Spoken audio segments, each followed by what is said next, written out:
I'm disappointed in every one of you. I'm sorry, I don't mean to offend you. I'm disappointed in every one of you. I kiss you on the mouth. No, I'm not cool with that. Just, I'm sorry. One more time. I'm disappointed in every one of you. I mean, I'm dealing with degenerate animals. I'm disappointed in every one of you. Disappointed in every one of you. All right, come on. Honestly, I can't do it, man. I'm disappointed in every one of you. Let me tell you why. It's gonna be all right, Nicky. Go ahead, shoot. He just killed a little fucking man. What are you going to do about it? Yeah, because you got nothing. You don't got a thing. Yeah, because you got nothing. You got nothing. I want to get out. I want to get out of this rat hole. I want to get online. I need BDA boxing.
All right.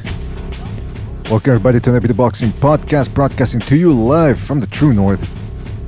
This is your good friend, Mr. BDA, flying solo for the moment. Gonna be getting a couple of people to join me over here, and of course we will be opening up the phone lines. This is a pound for pound episode, the dreaded pound for pound episode, but it's been a year since we last did it, and there's been some changes, there's been some movement, and a lot of significant fights, so I said, you know what? We decided, what better time to do a pound for pound episode than today? And of course, we want to take your lists. We want to hear what you guys have to say and see what happens here. So again, I will be opening up the phone lines. But before we get down to that, fellas, don't forget, hit the like button if you haven't done so already. Don't forget to subscribe if you have not done so already. And spread the BDA gospel. All right, fellas, if you get a couple of shekels to send our way, you can certainly do so as well. But like I mentioned before, the most important thing is subscribe, spread the BDA gospel. Time to educate the heathens out there about what's what. We will not be able to recreate heaven here on earth unless we spread the BDA gospel. All right, fellas? All right, before we continue, shout out to Handflow Boxing Review, Black Lomachenko, Rusty Taylor, Handflow Boxing Review, Renegade Sensei, Timmy Nealon, Iceman, Rich Kurek, and many more people to come, I'm sure, fellas. Thank you for joining us. Now, let me just... okay, the phone lines are open right away, so I'm going to be putting up the phone number here in the middle left-hand portion of your screen, as always. And if you guys want to call in, feel free to do so. And let me invite a couple of people here so we can get started. Let me call Trusty Bucho. There we go, right away. Bucho, you there? Yes, sir. How you doing, man? Thank you for being on. Pound for pound episode, Bucho. It's been a while since we've done one of these. But again, like we said, there's been a lot of movement in the pound for pound. Oh, hold on. Actually, I'm going to have to create another group here. There we go. Can you still hear me? Yeah, I'm here. Fantastic. All right. So while I move around a couple of things here, I'm going to share with you the poll, because you started a poll on our YouTube community section, and you were asking people for their pound for pound list. So I'm going to share that with you right now so that we can take a look at what people out there are saying in the community. Hold on a second. Can you see it, or do you want me to zoom in? I can... Hold on. It's loading. I'm good. Yeah. Yep. Let me just All right. All right, now I'm zooming in now, but what the fuck? I'm zooming in and it's cutting off. What the fuck? Oh boy. Hold on, give me 2 seconds here. All right, I think that's good.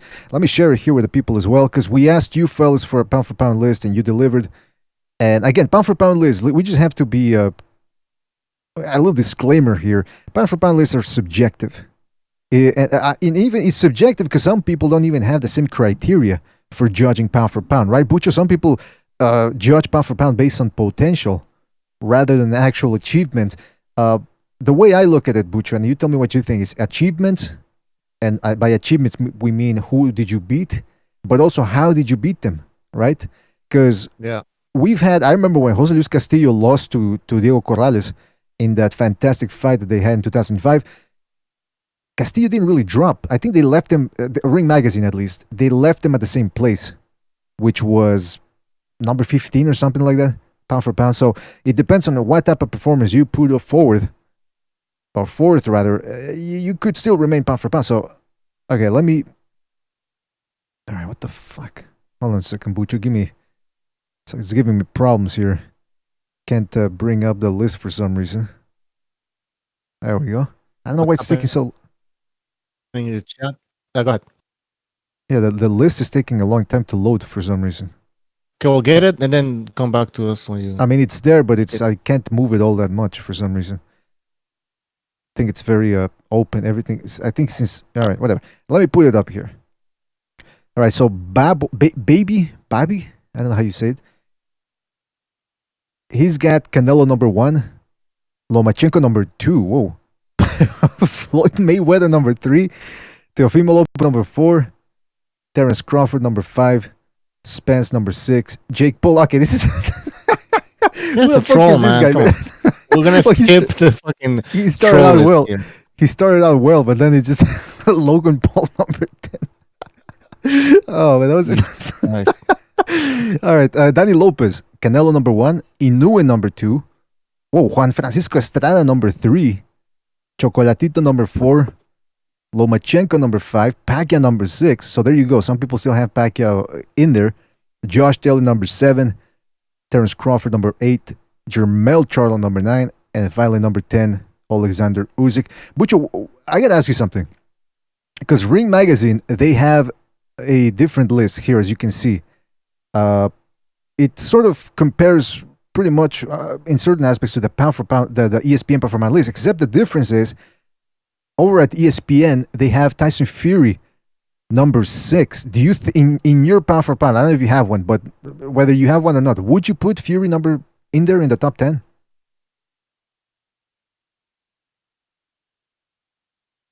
Well, okay, well, I'll ask Butcher later. Meanwhile, we got Jimmy in the house. Jimmy, you there? Yes, hello, what's up, brother? You might have a hard time hearing me, but you watch the host. Yeah, having a hard time hearing you, man, too.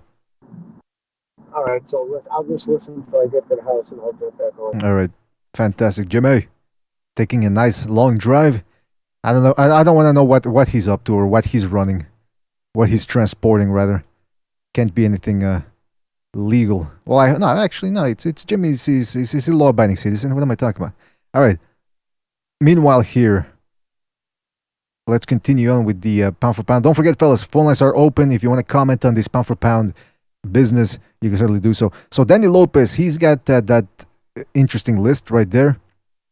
Jay Perez has... All right, give me 2 seconds here. It's taking a little bit of... What was that? All right. Jay Perez has Canelo number 1. Inoue number 2. Why the phone? What? Did the phone lines just close? I'm still on the internet, right, fellas? There is a problem, says end the episode. No, we're not going to end the episode. What's going on here? Hey, can you guys still hear me out there? Let me know. This computer's giving me the business today. I don't know what's going on. All right, there we go. Hey, by the way, Jimmy, can you hear me? Can anybody hear me? That's the question now. What's going on here? Hold on a second. Loud and clear. Okay, fantastic. Thank you, blue collar, aka Del Boy. Del Boy. Yeah, for some reason this thing is going very slow. Okay, hold on a second. We've got ourselves a phone call. Let's see if, because it said we were disconnected. Hold on, let's see if we're still back online. Ah, shit. Okay, now we are offline with the phone calls anyway. True Ballin says no sound. What? Hold on a second. Hey, Bucho, can you hear me? Are you there? Ah, my goodness gracious, what's going on here? And I'm not hearing anything from anybody, so I don't know if we're even on there. All right. I hear you. Baldy says, all right, so you can hear me. All right. I don't know what's going on here. What's with the attitude here all of a sudden? All right. Let's see if this helps out here. Trying to reopen the phone lines. Yeah, huh. Yes, indeed, fellas. This is what it's all about, man. Oh, and I'm crackling now, too. All right, everybody fell off for some reason here. Straight G Tour says, as long as we can hear you, only you, we're good. Oh, come on. How are you going to do that to everybody else? PED says, BDA salute. Baldy says, I can hear you. Chris Court says, testing 1, 2, 3. All right. So we're going to get to the bottom of this. Can't hear shit. Oh, fuck. Yeah, hello. Can you hear me? Can you hear me? Yeah. All right. I don't know what happened, Bucho. It's something... it was stalling. Things were stalling here for some reasoning, and I don't know. But listen, the whole point with this pound for pound list is that you see how everybody has a different one. And my question to you was, ESPN and Ring Magazine, they had different pound for pound lists, but they have ESPN has Tyson Fury there. Would you include Tyson Fury in your pound for pound list if you had one? Heavyweights, yeah. In my opinion, pound for pounder is a boxer that's dominating. Mm-hmm. You know, not necessarily a boxer that's moving up in weight. So yeah, if you have a dominant heavyweight that's fighting top opposition, then yeah, he could be a pound for pounder in my opinion. I know everybody has their own criteria. Mm-hmm. That's my criteria. Domination. Yeah, because that's one thing I've heard people say, right? Like, well, no heavyweights in the pound for pound list because technically they could beat everybody. But I mean, we're judging as if everybody would be on the same level, and so obviously certain distinctions. Yeah, but by that I mean a light heavyweight would dominate everybody below light heavyweight, right? So, yeah, exactly, but you could have him as a pound for pounder. Yeah. Excellent point. Excellent point. I guess it all depends. But I mean, one thing we can talk about is the resumes and the performances that these people put forth. And again, Tyson Fury, though, they have him number 7. But, no, what was it that they have him on? They have him number 6. ESPN has him number 6. Again, for what exactly? Okay, Wilder is a top heavyweight, top 3, right? But it's, at the same time, we always talked about how he was a glorified puncher, this and that. And now all of a sudden he if you beat him, you become top 6 pound for pound. I don't know. I really don't know, man.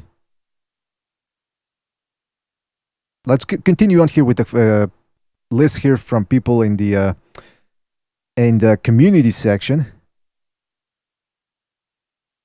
Okay, so Jay Lopez had Canelo number 1, Inoue number 2, Crawford number 3, Taylor number 4, Teofimo Lopez number 5, Errol Spence number 6, Lomachenko number 7, Ioka number 8, Juan Francisco Estrada number 9, and Usyk number 10. I think I'd already read that one. But that's a good list too. Absolutely. CLXMZY guy says Canelo number 1, Inoue number 2, Estrada number 3, Anthony Joshua number 4, Teofimo Lopez number 5, Josh Taylor number 6, Chocolatito still in there for a lot of people, number 7, Jermel Charlo number 8, number 9 Errol Spence, and number 10 Usyk. I'm seeing a lot of people including Usyk in their Bucho. Seems like people are still impressed by what he did at cruiserweight and the fact that he was able to get past Chisora. Tough name. But was Chisora top 10 when he fought Usyk? Top 10 heavyweight or no? I don't think so, right? I don't think so. I don't know. That's the answer, but I don't think so. I suppose that the reason most people would have Usyk in there is not just because of what he did at cruiserweight and the fact that even if Chisora wasn't a top 10 heavyweight, the fact that Usyk did step up into the mythical heavyweight ranks, that's why he deserves to be there. And I guess, that's what I want to hear from people is what's the criteria here? Is it skills too? Because Usyk does have world-class skills in their pound-for-pound skills. So I can imagine people putting him in there for that reason. Then we got Jonathan Lambarena, who says, he only included 5 names.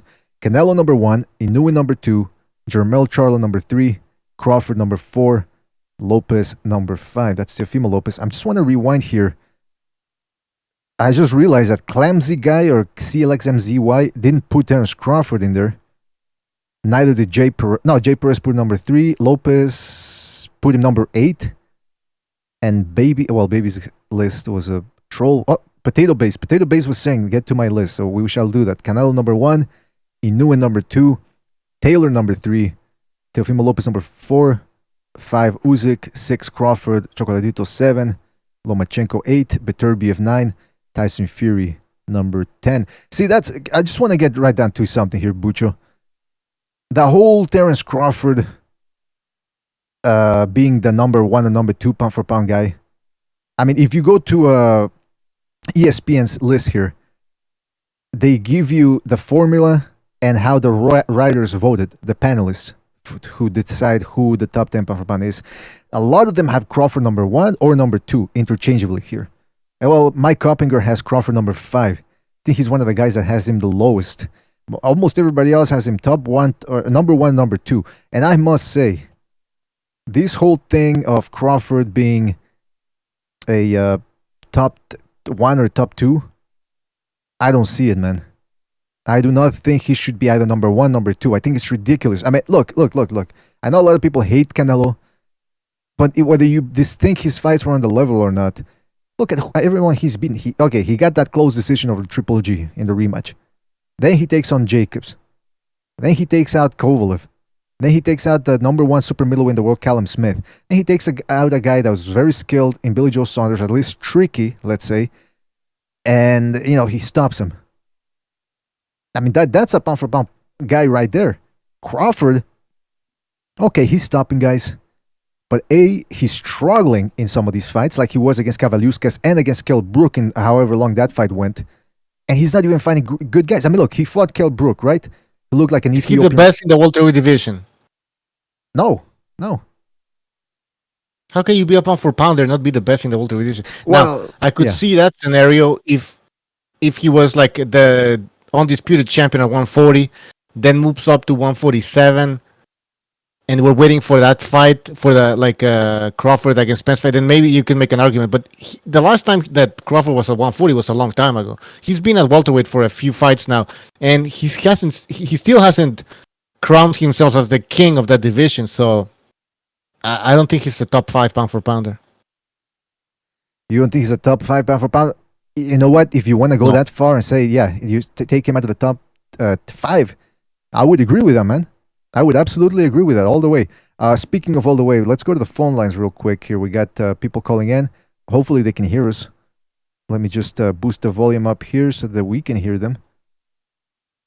All right, this whole thing is going... there we go. All right, 773, you're on the air. 773, can you hear me?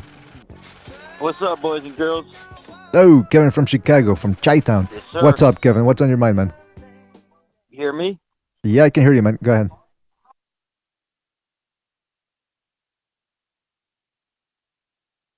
Kevin? Topic alone. But I will say this.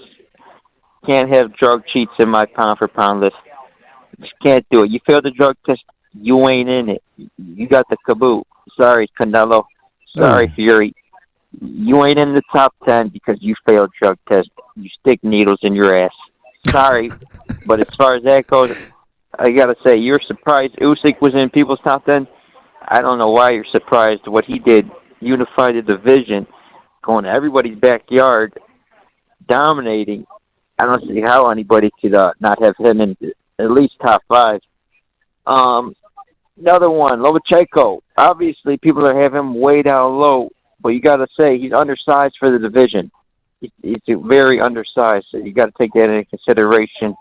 You got to take that. What's in consideration is his resume. Very impressive resume. What he did at Inoue, what he did at Gary Russell, Walters, all these fellas. You got to take that into consideration. Let's see, Terrence Crawford. Obviously, he's up there. You say you resume this, resume that. Obviously, he's a very good fighter. You kind of have him somewhere in the mix. Let me think.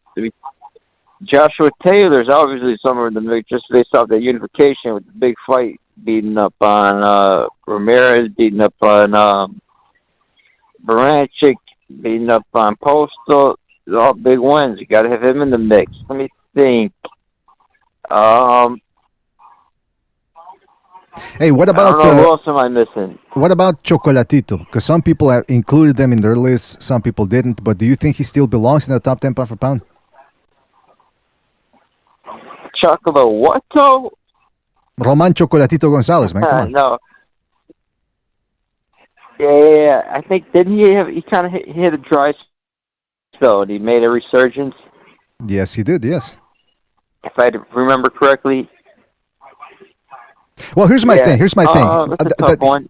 He got robbed essentially against Estrada. I thought Estrada was competitive, but I certainly thought, like most people, Gonzalez deserved to win.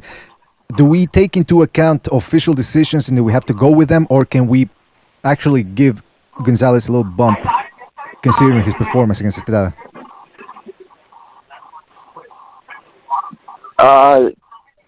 You could definitely take that into consideration when you're talking about judging decisions, close fights. Definitely, Bobby. You know who else should be in the mix? Who's that? I'll tell you right now. All right. Well, listen. Dimitri Bivol. Bivol, yes. Yeah, Bivol. That's another one that. Hey, I haven't seen. Why not Bivol? Why not? Well, I mean, what's his best win? Let's break it down that way. What's his best win? You know who else? Beterbiev in the mix. Yeah, some people put Beterbiev in that list. Some people put Beterbiev in that list. Hey, okay, listen. Caleb Plant. Caleb Plant's right there. Okay, come on. I gotta go. We gotta go. Right, thank you for your call, Kevin. We gotta move on. You just put the kibosh on that one. Take it easy, right, Kevin? Catch you in the next one. All right, Caleb Plant. Is he playing with me? With all the little mistakes that are going on here, it got me into a little bit of a bad mood starting the show. Now he comes up with Caleb Plant in the top 10 pound for pound. Get out. Get out. All right, let's go to 832. 832, you're on the air. What's on your mind? Well, y'all can hear me? Yeah, we can hear you, man. What's on your mind? Yeah. My top 10 pound for pound, you got to put Canelo up at number 1, man. Like, I wouldn't have said this a few years ago, but I think everyone can agree with me that he could. So I would put Errol Spence. Yes, I would put Errol Spence. Errol Spence, all right. Hold on a second. And I will put Tyson Fury at number 3. You know what? I'm trying to. Okay. Hold on. You said Inoue at number 4. Hold on. I would put Gervonta Davis at number 6. I'll put. Yeah, what's that? Yeah, I'm trying to. Hold on. Let me do a little something here because I gotta close something and then I gotta. I will put Beterbiev at number 9 and I'll put Lomachenko at number 10. All right. Sounds like a good What's list. That? You sound a little bit choppy. I don't know if can y'all hear me? Yeah, hold on a second. Yeah. Give me 2 seconds here for some reason. Give me 2 seconds. Okay, so that's a nice little list right there, man. I mean, hey, but let me ask you a question there. I don't know if you can hear me, but when people say Canelo shouldn't be pound for pound because he tested positive for a performance enhancer, what do you think about that? I mean, they're subject to that opinion because, I feel some people feel strongly about, like, PEDs or drugs or whatever the hell.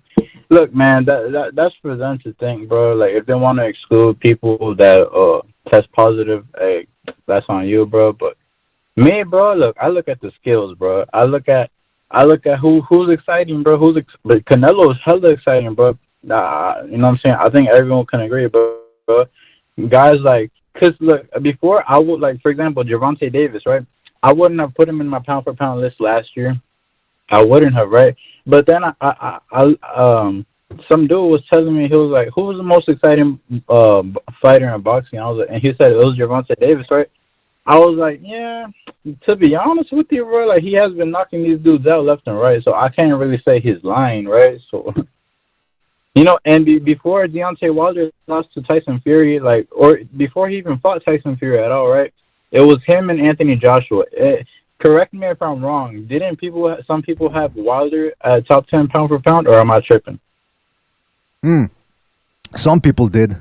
But I mean, Very they weren't really few. boxing fans. Yeah, very few. They weren't really boxing fans. They were just people that Wilder fans. Yeah. Oh, that's true though. But look, I could honestly say Gervonta Davis has way more skills than Deontay Wilder does. Yeah, you know what I mean. Mm-hmm. All right. Well, listen, that's an interesting point right there. Interesting list. I'm gonna put it up next on the screen so that we can continue going with that one. Oh, yeah, look, and look. I'm not gonna include guys like Triple G or guys like Terrence Crawford, because look, Terrence Crawford, he won all the belts at 140, right? He unified that division, right? But that was years ago, bro. That's like putting Pacquiao on your top 10 pound for pound, which, you know, he's still good for his age. Terrence Crawford is a hell of a fighter. Pacquiao is a hell of a fighter. But, like, are we talking about recent achievements, or are we talking about, like, a decade ago, half a decade ago, 7 years ago, 8 years ago? Nah, look, like, come on, man. You got to be reasonable. Errol Spence has fought way more, like, stiff competition as of recently. You know what I mean? Danny Garcia. Like, you say what you want about Mikey Garcia, but he had the hype around him. People genuinely thought it was going to be I don't know, but, or Sean Porter. That's stiff competition, man. And I was he's talking about Yordenis Ugas. That ain't no pushover either, bro. So, I mean, Kell Brook's been broken down already. Like, come on, Crawford, you got to do better than that. All right. Well, interesting opinion right there. It is pound for pound. It is subjective, so there's no real in between. I mean, unless you go on the extreme and start putting in guys in there that don't deserve, like, you know, like pugs and tomato cans, then we got a problem. But for the most part, hey, interesting points, man. Catch you in the next one, right, man? We got to move on. Take it easy and call back next show. Take it easy. Stay frosty out there. All right. For some reason, Bucho, everything's crackling over here for the first time in a long time, so I have to take it easy here with the PC. Well, we got Jimmy on the line too as well. Jimmy, you there? I don't know if you can. What's up, brother? Oh, now we can hear him crisp and clear. First of all, Jimmy, pound for pound list. I mean, how do you feel about them? I always forget. Like, well, what's your opinion on pound for pound things? It's good as a reference point. Like, you can say who's your, but all right, they're two different things, aren't they? I look at it this way: I might like a guy who nobody likes, who nobody even knows, but to me, he's so exciting. For me, he's can't miss viewership. So, just because I might want, I mean, so obviously I'd want to see him more than some guy who's, you know, higher up in the pound for pound list. So to me, it's just so objective. You know what I mean? It's you're arguing opinion, you're arguing feelings. Like the call before, I heard part of his call. I mean, he said, I believe he was talking about Pacquiao when he said, you know, but what did he do? He hasn't done nothing in 9 years with Spencer's fight. I'm like, wait a minute, he just beat Thurman, right? He beat fucking Broner. He's still beating guys. You know what I mean? It's just he's doing it at that age. So it's almost like it's not happening. Like, he's not beating these guys because he's so infrequent and shit. It's just crazy. But yeah, so my pound for pound list, if I'd have to throw one out there real quick, would be obviously Pacquiao because he's still fighting. So without a doubt, he's the number one. He's still active fighter. Hold on. Second, I'm gonna put up the names. I'm gonna put up the names up on the screen. So okay. So number one, you said Pacquiao. Pacquiao, yeah. If he's still fighting, look at his achievements. No, I mean, you could take the next three guys and combine them, and it wouldn't fucking touch his achievements. Whoa. And he's still fighting. He's about to fight the consensus pound for pound welterweight champion. So yes, right now for me, Pacquiao. Second, Inoue. Hold on. Take it easy. Take it, because I gotta. Hey, I did two names there. Simple. No, I know, but because I gotta put up the things here. What the fuck, man? I gotta drag and drop things. I can't just. No, I hear you, kid. I hear you. But, I remember like a meathead. While you're doing that, Mr. B, what Jimmy said it makes a lot of sense. I mean, Pacquiao beat Keith Thurman. That's a pound for pound win, in my opinion. Oh, yeah, it's a pound for pound win because Spence at that time, before Spence beat Thurman, everybody was talking about Spence against Thurman. Remember that was a big fight in the welterweight division. Mm-hmm. Yeah, that was gonna cement Spence. If Spence won that fight, he would have put him as number one pound for pound. Everything. That fight never happened. Pacquiao ended up beating Keith Thurman. So, come on, man. Pacquiao has to be in your pound for pound list. Yeah, It has to. And then you look at Keith Thurman, what he's saying now. Did you hear his most recent interview? That kid's a knucklehead, man. Oh, Virgil Ortiz, no, he's good, man. He punches hard, and he just not. He's a little open, which he is. He has fight a little open still. He's got to tighten it up. That'll come with fights. But he's like, he's just not at my level yet. And then his Ellis. Yeah, and he's acting like he doesn't know who he is. It's like, dude, shut the fuck up. You got cold sweats over him nightly. Don't act like you don't know who he is. And then he said, "God, I really want is Terrence Crawford, but I just don't want Bob Arum to have anything to do with it. He's got to get out of it." So what does he want? So exactly, it's been 2 years. He fought that kid who X and blocked and Vargas there, but yeah, I mean he's irrelevant, dude. He wants $10 million. He'll fight Crawford because again he wants the big fights. That's what he wants. But it's like he has a lot of wants for a dude with no bargaining position. You're irrelevant. You haven't fought in 2 fucking years.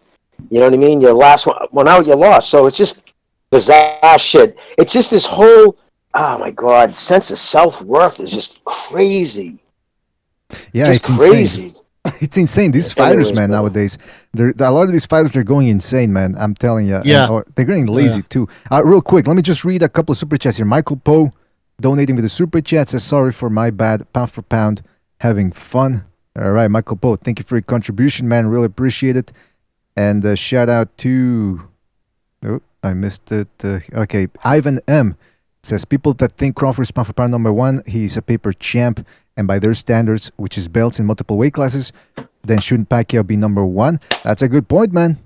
That's a good point. Now, so thank you, Ivan M. and Michael Poe, for your contributions, fellas. Really appreciate it. I mean, look, Pacquiao, I can understand the argument because, look, Broner, younger guy, especially when you put that into context, he beat Broner, who's younger, and then Keith Thurman, who's younger as well. And these guys aren't just younger. They're just as quick, maybe, as Pacquiao. In Thurman's case, the guy can whack pretty hard. He was undefeated, so you got to get. But then again, the counter argument to that is that all happened in 2019. So, right. But he's fighting next month, 2 months. So he's active again. He is fighting again. I mean, and again, you got to just those accolades got to mean something. What he's accomplished has to mean something. As far as I'm concerned, if you're someone who's into legacy. And I find it to be a very important part of the sport. Mm-hmm. Not enough people do, though. Legacy isn't even in anybody's vocabulary, seems nowadays. Hey, Bucho, take over from me here, please. All right. I was just going to say something. Okay, we have a phone call, but I don't know, Mr. BDA is someone taking the phone call, so whoever's calling, just wait a few minutes. And I was going to mention about Usyk because, Jimmy, some people have Usyk in their pound for pound list. But then I know some people make the argument that he shouldn't be in the top 5 pound for pounders because whatever he accomplished in the cruiserweight division, that was a few years ago. So when does it stop, right? When do you stop counting certain wins? No, when do you stop credentials? I mean, he was a unified cruiserweight champion and walked away. He didn't lose his titles. You know what I mean? And you look at it. You look at his victories as a whole. Okay, so Pacquiao. But Jimmy, by that definition, I mean, then Pacquiao is undisputed. I mean, he's the number one pound for pounder because just look at his fucking record. And that's why I gave it to him. Oh, you have him as number one? Yep. Okay, then it makes sense. Then you're following your criteria. Yes. Yeah. I said it doesn't mean that he's the guy I want to see fight the most. I'm just being honest, and just if you add up all the criteria, his record, who he's fought, his relationship to the sport, what he's done for the sport, all those things, his age, who he's still fighting, he doesn't take soft touches, absolutely, but and then Then this next one is because I just love the way he fights, love the way he moves. He rips to the body like nobody. That's why, for me, it's an Inoue, number two. Yeah.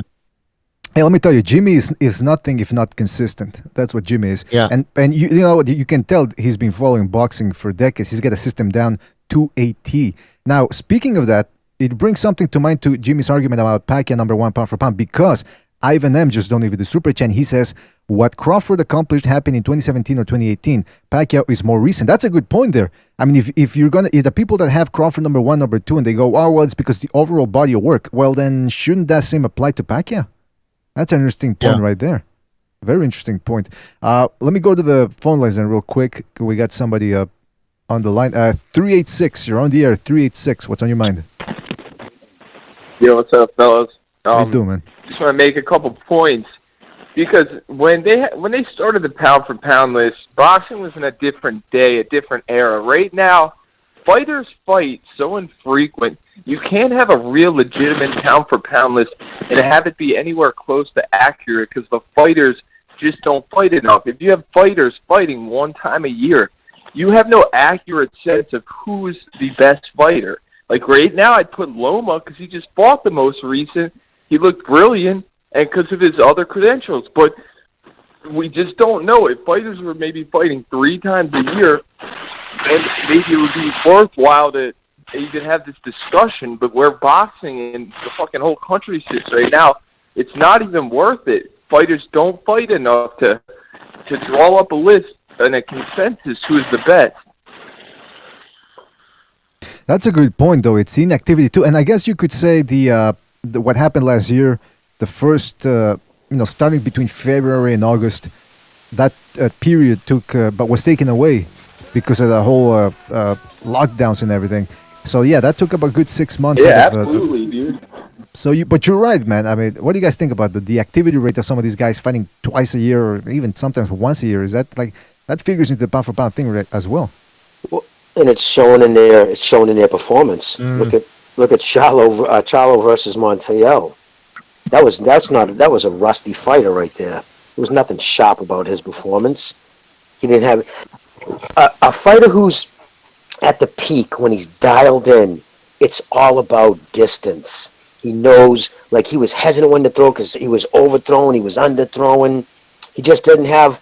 That's the most, you know what I mean. In boxing, that's the repetitive thing, and when you box a lot, you get your distance down. Exactly. He just didn't have it, so he never looked sharp. When fighters, I didn't mean to cut you off, bro, my fault. But when fighters don't fight enough, they have ring rust. Like when you fight 1 time a year, unless these guys are sparring like crazy, you're not going to see the best version of them. So it's like maybe this guy's a pound for pound talent. So when you're looking at the list, we're judging way more off resume. But then you're going to have Manny Pacquiao every time. But I mean, rationally, you really can't put a 43-year-old as pound for pound number 1. I mean, you could definitely make the argument with just so much on resume then. And to your point, though, you could have some of the best sparring sessions you'll ever have. It's nothing like the fight because you're not dealing with the weight train. 100%. You're not dealing. You know what I mean? Like, yeah, you're not dealing with the pressure. A lot of people are fucking great practice. You know, in all sports, great practice players. Put them under the fucking big lights. Get family there. Get fucking friends there. They're just so insecure. They tighten up. It's a lot of issues going on there. But yeah, the whole nerve thing, catching your second wind. So when you fight under the lights and you're actually fighting, and it's obviously people trying to take your head off. So it's a totally different thing. You burn. It's for some reason, it's crazy. You could spar 6-7 rounds straight and feel great, and then go into just a 3-round amateur fight, and you're like sucking wind after the second round. It's crazy. Jimmy, it's like those weekend warriors at open hockey that like dangling all that shit. And I mean, like some of those guys are all right, but yeah, then when you get into a real game, you know, the real fucking bosses can just like snipe goals automatically. Like it's totally different. Bump them off the puck because they're over there, they're staring at their skates and carrying the puck way too long. Yeah. You can tell they're playing against pylons all the time. Yeah, they think they're going to skate around everybody. Yeah, exactly. All right, well, listen, Jackson, anything else before we move on? No, that's just the main point. It's just once these fighters start, fighting. I say don't put a fighter on the pound for pound list unless he's fought in at least 2 times in the year. That's all I want to say. Or you have to have a frequent fighters on the list if we're going to be talking about this. That's just all I wanted to say. All right. Well, listen. Thank you for your call, Jackson. We'll catch you in the next one. Take it easy. And BDA, right, just real quick, think about this. Why would Canelo, the king of the sport, can make any deal he wants, pretty much do whatever he wants, why would him, out of everybody, saying, I got to get 3 fights in this year, I got to get more fights in? Something happened in one of his performances sometime back, guaranteed he didn't like, and he just couldn't turn to that second gear where he wasn't feeling comfortable, and he realized he knows what it is. It's ring rust. You've got to be sharp. You know what I mean? That's why he's suddenly trying to fight more often. Because he knows it, especially as he gets older. He has to, believe it or not, you have to actually fight more often to stay sharper. Because it's harder to get it back as you get older. I think so too, man. I think you're right. I think he understands more than most fighters out there that he has to stay active. Because you can spar all you want, hit the mitts all you want, drill all you want, but there's no substitute like actually getting in there. And like you said, the bright light. Interesting. I was just talking with Bucho about that, about how, because I always thought, well, not always, for a long time I thought, well, look, most of these guys that make it to the top of their divisions, they're professionals. Doesn't matter if they're fighting in front of 5,000 people or 50,000. Once that bell rings, they zone out and they're getting in the zone. But it's everything else before that can get to fighters. For example, Bucho was saying when they have to do all those pressers and interviews before the fight, and that can weigh on you. Like, for example, he was saying a guy like Manny Pacquiao, he's been through it since 2005 now, 2004, when he's had those fights with Barrera, Marquez, Hatton, De La Hoya. It becomes old hand to him. It just becomes exactly. And listen, I remember Mickey saying, dude, like he'd get butterflies so much going into the ring. Because he's a shy dude to begin with. He's not one of those guys, like, you know what I mean, wants everybody's attention.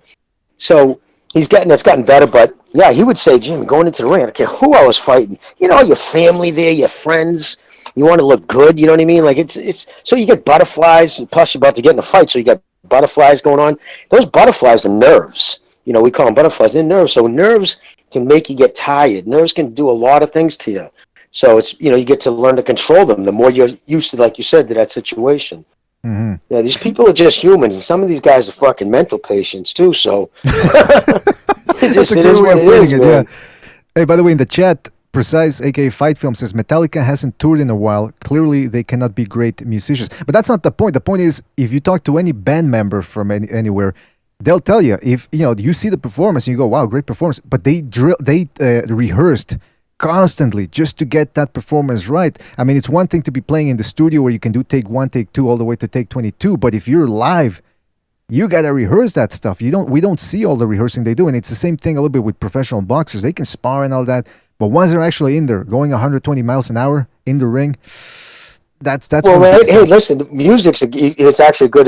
It's a good paradox to use too, because like everybody's seen rock bands. When are they always their best? When they're young, hungry, on the road, touring, 10 months of the year. Those shows are fucking off the hook. And then the time they get into their 40s and they're doing the old money hoard fucking things, the Rolling Stones, it's like he's not even singing in time with the fucking... it's just... it's especially music. It's all timing. Mm-hmm. You know what I mean? If you're not playing live, too... And sometimes it's hard for those guys to hear. They have front monitors and earpieces now they're wireless, but... Yeah, music is a very hard thing Jimmy, to keep time. let me tell you something. Yes. Best show of my life, Jefferson City, Missouri, Grand Funk Railroad. Best show I've ever seen. No shit, huh? Oh, yeah. Really? But nice. Anyway, we're not here. We'll save all the music thing for the second Renaissance. No, I know. It was a weird... I like that you brought that up, too. Wait, you reminded me. Because because music's timing. That's right, yeah. We're going to keep going because we didn't even finish your pound-for-pound list there, Jimmy, but... We have a phone call here. Let me just get down to it. Man. Let's get down to it here. 818, you're on the air. 818, what's on your mind? Hey, hello. I just want to say I agree with you need to be active to be on the pound for pound, because, man, just as an example, just like these TVC guys, like Plant or like Spence, they only fight once a year. I would add Charlo to that, and they just look like shit. They always get exposed by like guys from outside the promotion that fight more frequently. I don't know. It's just it doesn't make sense to me why these guys don't fight more. And especially if they are gonna fight, at least fight better level of competition. You know, I don't know. It's unnecessary in my opinion. The way they go about it. How much do you think these exorbitant purses play a factor in their lack of activity? Because you know, if you fight once a year and you're getting paid $5 million, I mean. Yeah, man, that's the bigger problem too. These guys are fucking entitled, man. Like it makes no sense. I get you're putting your life on the line, but it just makes no sense to fucking look at guys like Demetrius Andre, man, 34 years old and still a prospect, fighting like once a year, maybe even twice when you're fighting bums and you're getting paid well, but his skills just keep deteriorating. I don't know, it just looks horrible for the sport in my opinion. Yeah, man, it's a bizarre sport to say the least. I mean, you like to see guys getting compensated and all that, but then you see the dark side of that, which is some of these guys, they fight once a year, they get paid $3 million, and they're content with that. Like, hey, I don't want to be in the gym all year round fighting. Pay me $3-4 million. Oh, Mayweather. Oh, come on. 2 fights a year. And also, I think especially for like the young guys, like I want to see guys like Tank, Ryan, Haney, Teo fight more than twice a year, just because they have the potential to be way better. And especially with Tank fighting once a year and fighting somebody that's not on your level, eventually when you get that big fight at 31, 32, you're going to get exposed. That could not end well.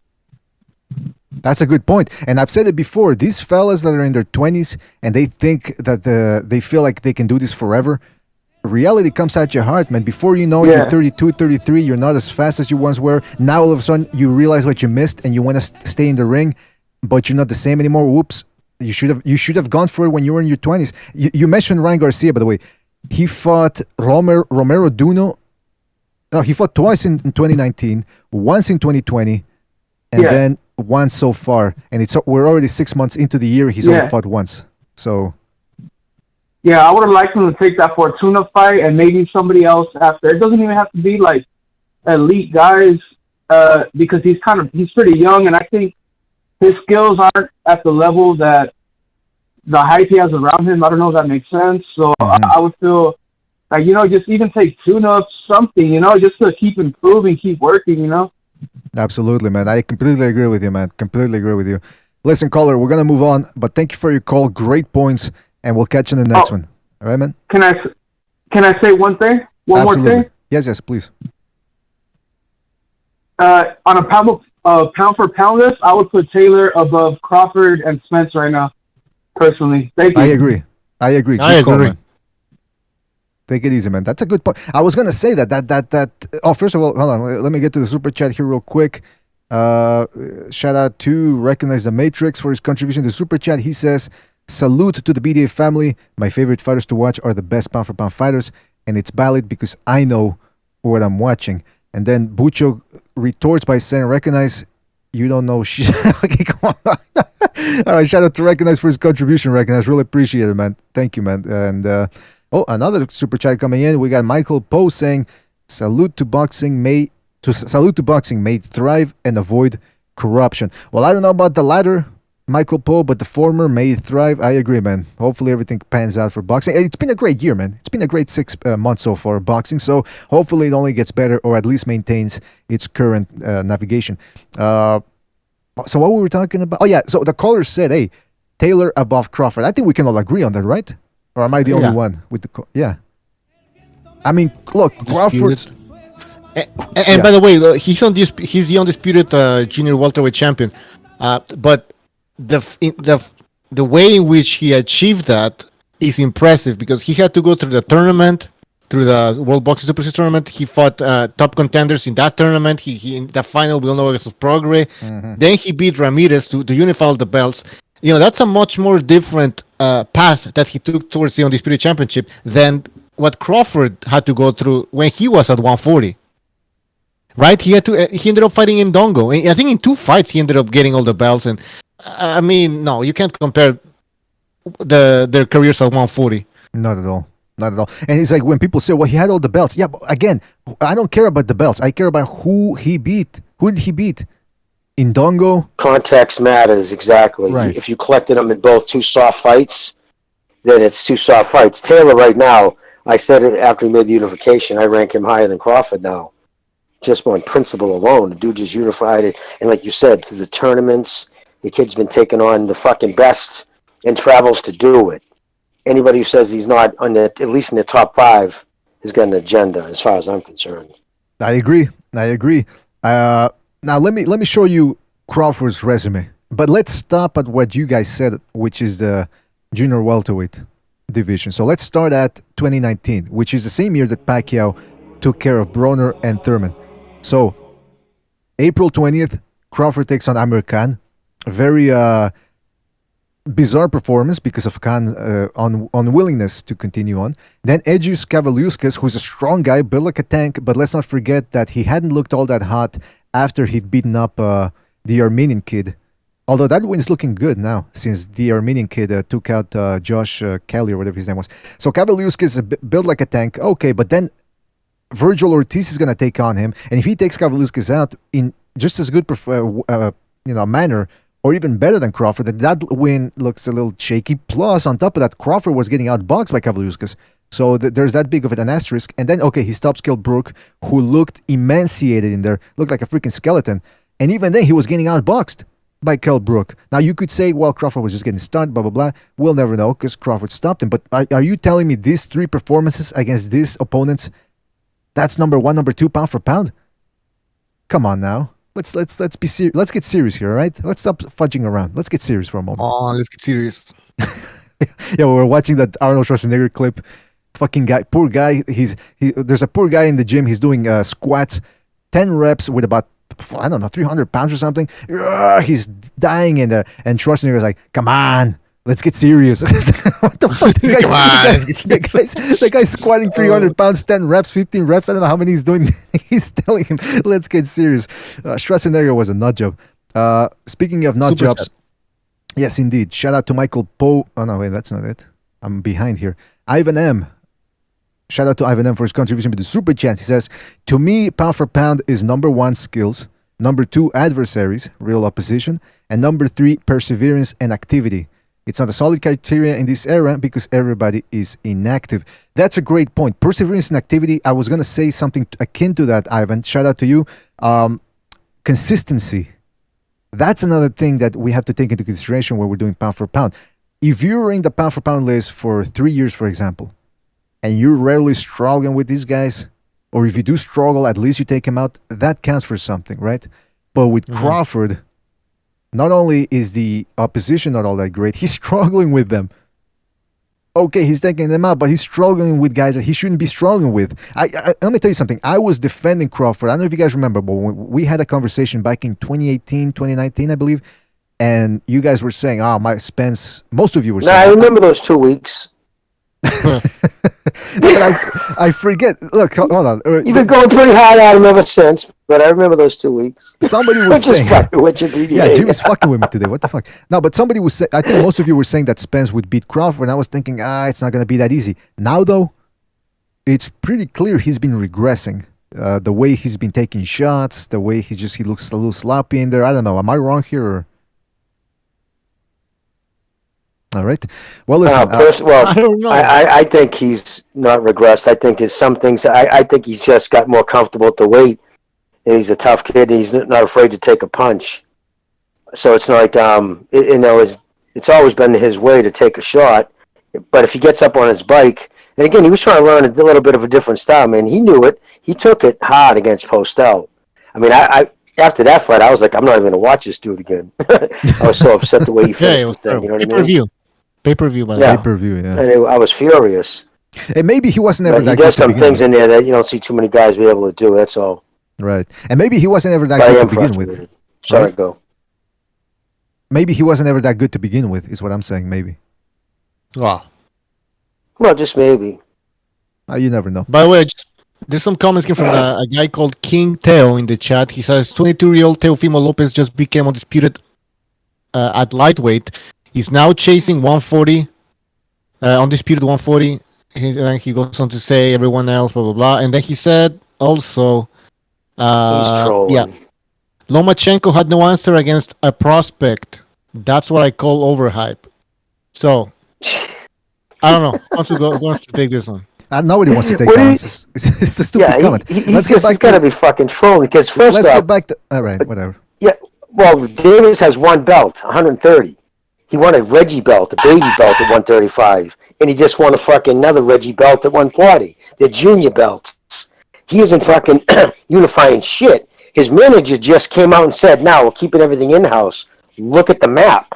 Look who owns the belts. They're not going after belts. They're making an attraction." And they're making it idealistic as possible. And they're targeting a certain audience. And, fucking Ellaby's going down that route, but whatever. But are you kidding me? Then to say that what did he say? That Lomachenko's a hype job? I mean, now I'm just not even going to. Let's just put it this way. 11 current direct world champions in his first 16 pro fights. No fighter in history has ever done that. But if you're going to fucking tell me you're going to have a way to pick that apart, go for it, Chief.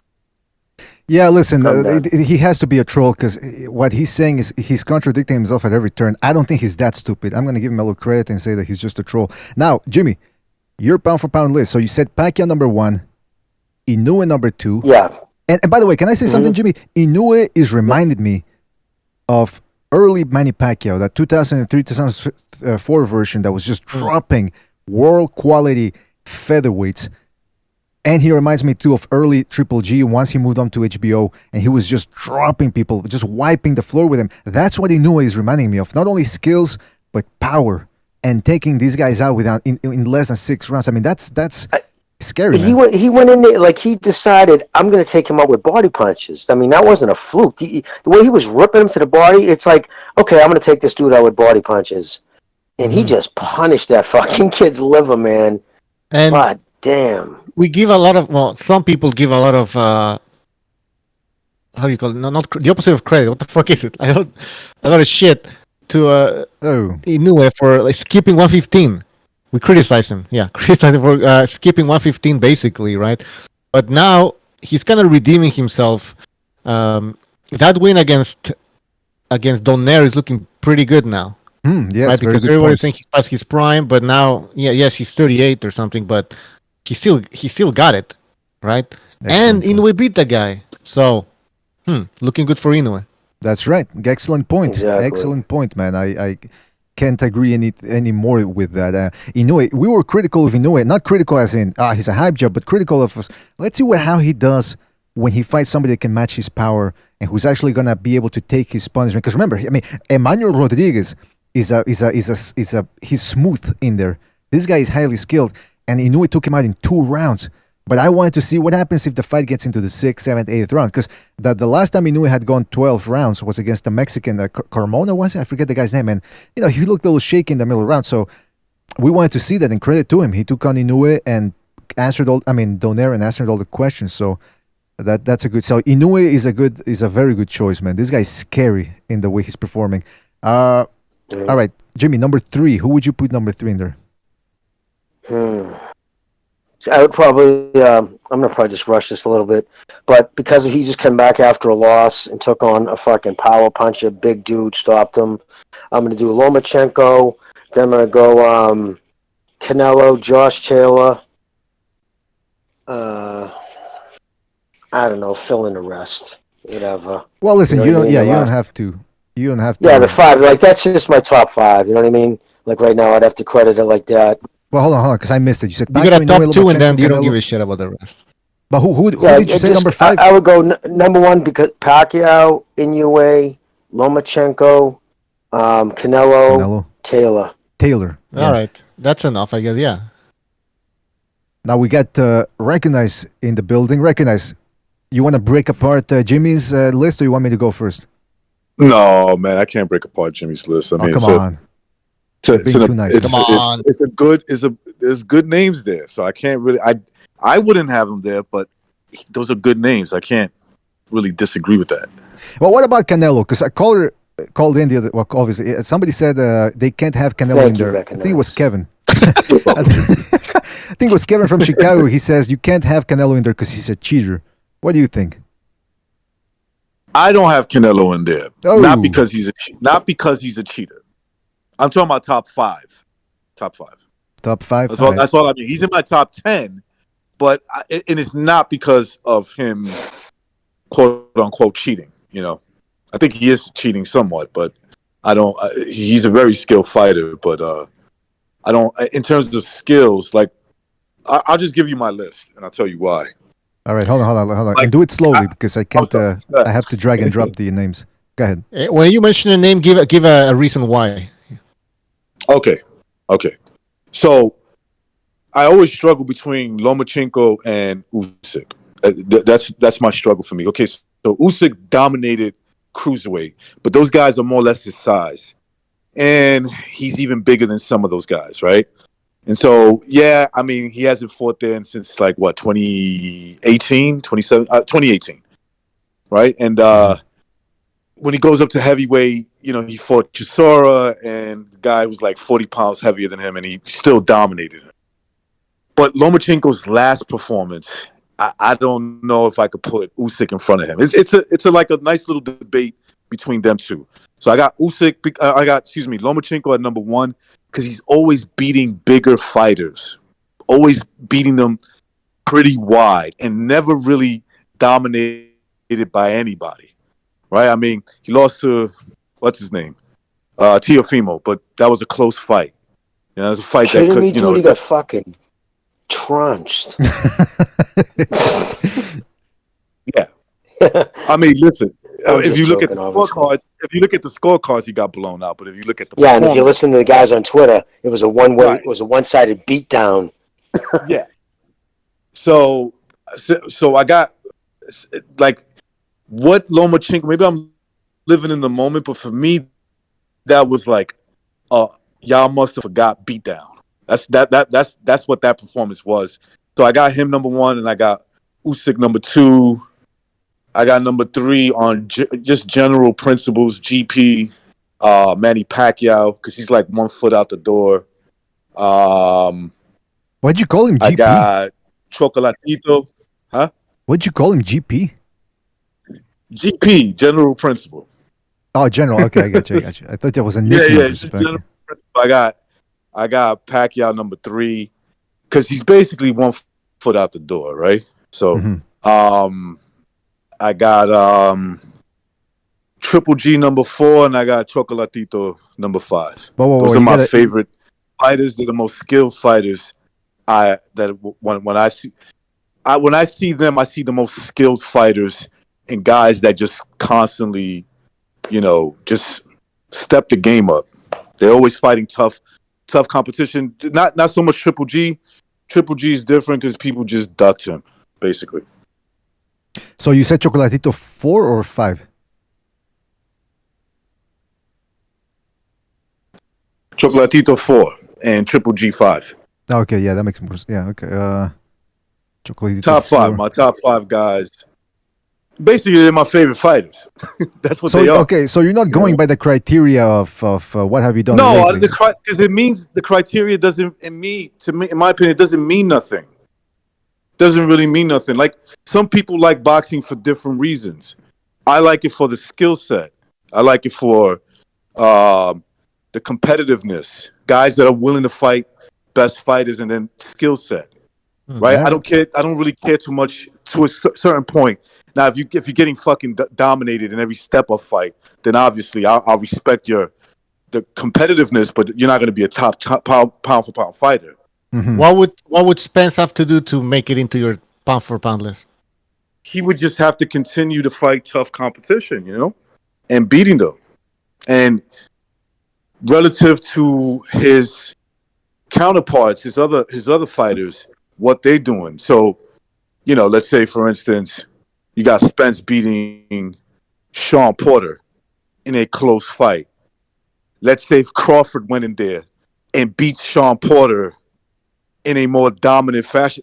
I'm gonna start comparing them and say, you know, and you get a lot of fights like that, I'm gonna be like, yeah, maybe Crawford should be ahead of him, or vice versa.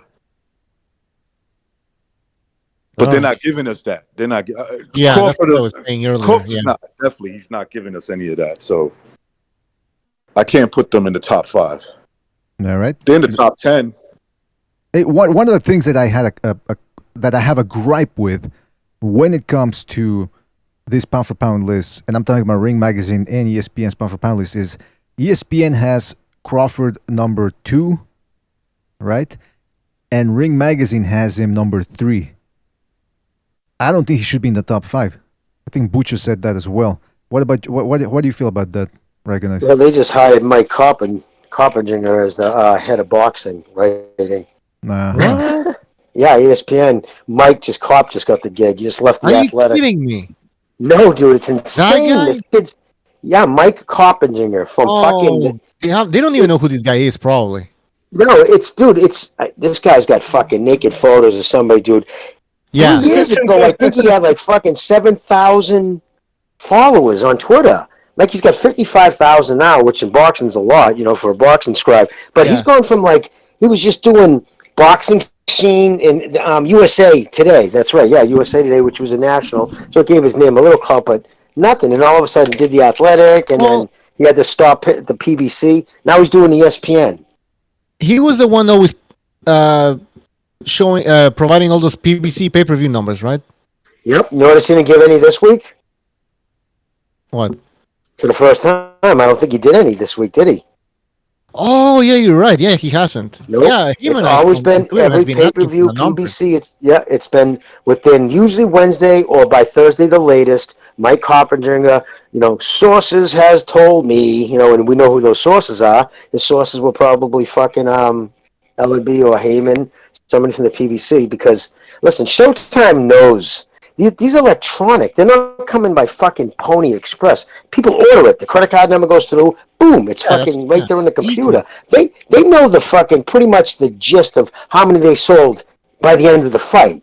The fact that 4, 5, 6 days later there's silence, and that's always the most important thing. Showtime, and I can't find the article, but I remember reading it, and it was by a legitimate person. He said that Heyman had told Showtime and Fox, this is right when he signed the deals, not to release the numbers. And you say to yourself, why would that be? Everybody's always released the pay-per-view numbers. Why would he say, no, don't do it? And then 5, 6 days later, because it's like, get it all together. It's just bullshit. And Ellerby knows his numbers, right? Obviously.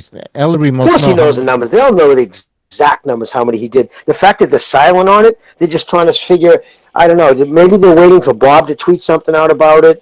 I have no idea. I'm surprised they haven't tried to at least throw some fake numbers. I said they'll say it's between 220, like 200 and 250, which, again, I don't think it did even 100. And the fact that Ellerby's on Twitter constantly saying that Tank is such a big superstar, knowing what the pay-per-view numbers were, and then nobody's released them yet. And now that he's sorry, brother. No, that's it. Like, it's ridiculous. And he's with ESPN now, so he's not gonna. He's probably told them, listen, because ESPN, that's like obviously the big, and he can't have any kind of bias or special connection. So he probably told those guys, because listen, if it was just true sources, right? If it was just his sources, and nobody connected with the PBC giving him those numbers, let me ask you, why wouldn't he still release the numbers? Now he's just he's the boxing guy at ESPN. Wouldn't you think the boxing guy at ESPN want to break that story? This is my source told me the thing did this. Why all of a sudden now there's ESPN he's not going to release numbers? That's a good point. Why don't he release the sources? Exactly, dude. Because the numbers were coming from the fucking PBC. Yeah, because you know who the sources are? Al Heyman. Oh. And what's Al's right hand man? Well, it's either Mike King, his lawyer, or what's the other dude with the sons? Watson Brothers. The Watson Brothers. Yeah, Watson. Who I hear Watson's actually a really cool dude. Everybody meets him, he's a really good dude.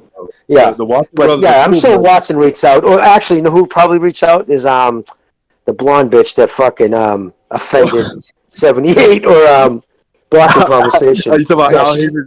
You talking about Al Heyman's right hand girl? Yeah, the public relations broad there. She goes or I go. Bye. Yeah, bye. She was the one who was whispering in his ear on stage, like, you got to say something. But either she goes or I go. Right? No, but no. Seriously, I just posed you that question. Doesn't that kind of raise a little red flags? Like if that was just he's releasing those pay-per-view numbers all the time, and he was always him releasing the PBC ones, right? And all of a sudden, when he's at ESPN, he stops releasing it. I mean, if you're just releasing information, why would you stop? So, I don't know. It confirms what I always said.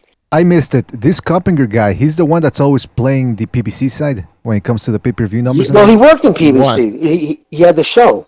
He had Inside the PBC with Mike Coppinger, with Sean Porter, and he was the fucking host. So he was on the PBC payroll. Mm-hmm. So there was the connection. He left to start the Atlantic. What happened to COVID and shit? They shut down the show. So he went into the Atlantic, and then now he's with ESPN. He announced it not yesterday or the day before that he's now the new guy at ESPN. He changed his Twitter thing over and shit. So, but I'm just saying, if it was always just his inside sources, just his regular boxing sources, that would still be something relevant he would tweet out. The fact that he's not tweeting it out, I'm telling you, it just now confirms it wholeheartedly. He was being fed those numbers from the PBC because they're not real. I mean, Bob Arum said from the same people that he's been getting his numbers from for years. Which one was it? Was it the Tank Davis one? He said it did 90, and they said it did 225. Or was it a Charlo one? I can't remember. But it was, it did fucking horrible numbers. And they're lying. Yeah, man. I mean, look, there's some. Can you see the picture I sent you? Yeah, hold on. I'm running. There's different things at the same time here. Jimmy in the chat room says, Jimmy07 says, can I call in from the UK? If you got Zoom or Skype, maybe you can call in, but otherwise you're gonna get charged long distance. So I don't know how that would that's work. hilarious. Okay, and don't worry about it. And then also Bucho, in regards to what you guys were talking about, this is the photo Bucho put up. I think it's from Hamanite. And it says it's a tweet from Eleanor Ellerby. It's a real tweet, right? Sharpton Ellerby. Sharpton Ellerby. Okay, and it says, I think it's a real tweet. Just think the haters said black fighters can't draw / sell. It's all about putting in that work and having a great team. I'm going to keep screaming to the world, Gervonta is the most exciting fighter in the world and soon will be the face of boxing. Watch how we cross him over. Well, that's a fucking Haymanites right there, right? Sounds like my laugh when Pacquiao dropped Thurman. Oh yeah. You see how he wrote the haters? He just said the haters said black fighters. So we just walked right past that. Like, okay, wait a minute, dude, stop. Who's the haters? What legitimate, credible member of the media said that black guys don't sell pay-per-view numbers when anybody? Mayweather sold the most with the fucking Filipinos. So that's just ridiculous. So no legitimate news person. So you know who said it? Some dude with 89 followers on Twitter might have said it once, right? And so he writes the haters. But what he's doing, he's trying to infer fucking racial tensions. That's like he wrote in the tweet, because I just saw it today too. He's just tweeting and making up a narrative to stoke racial animosity. And it keeps right on the money when he said that. It's true.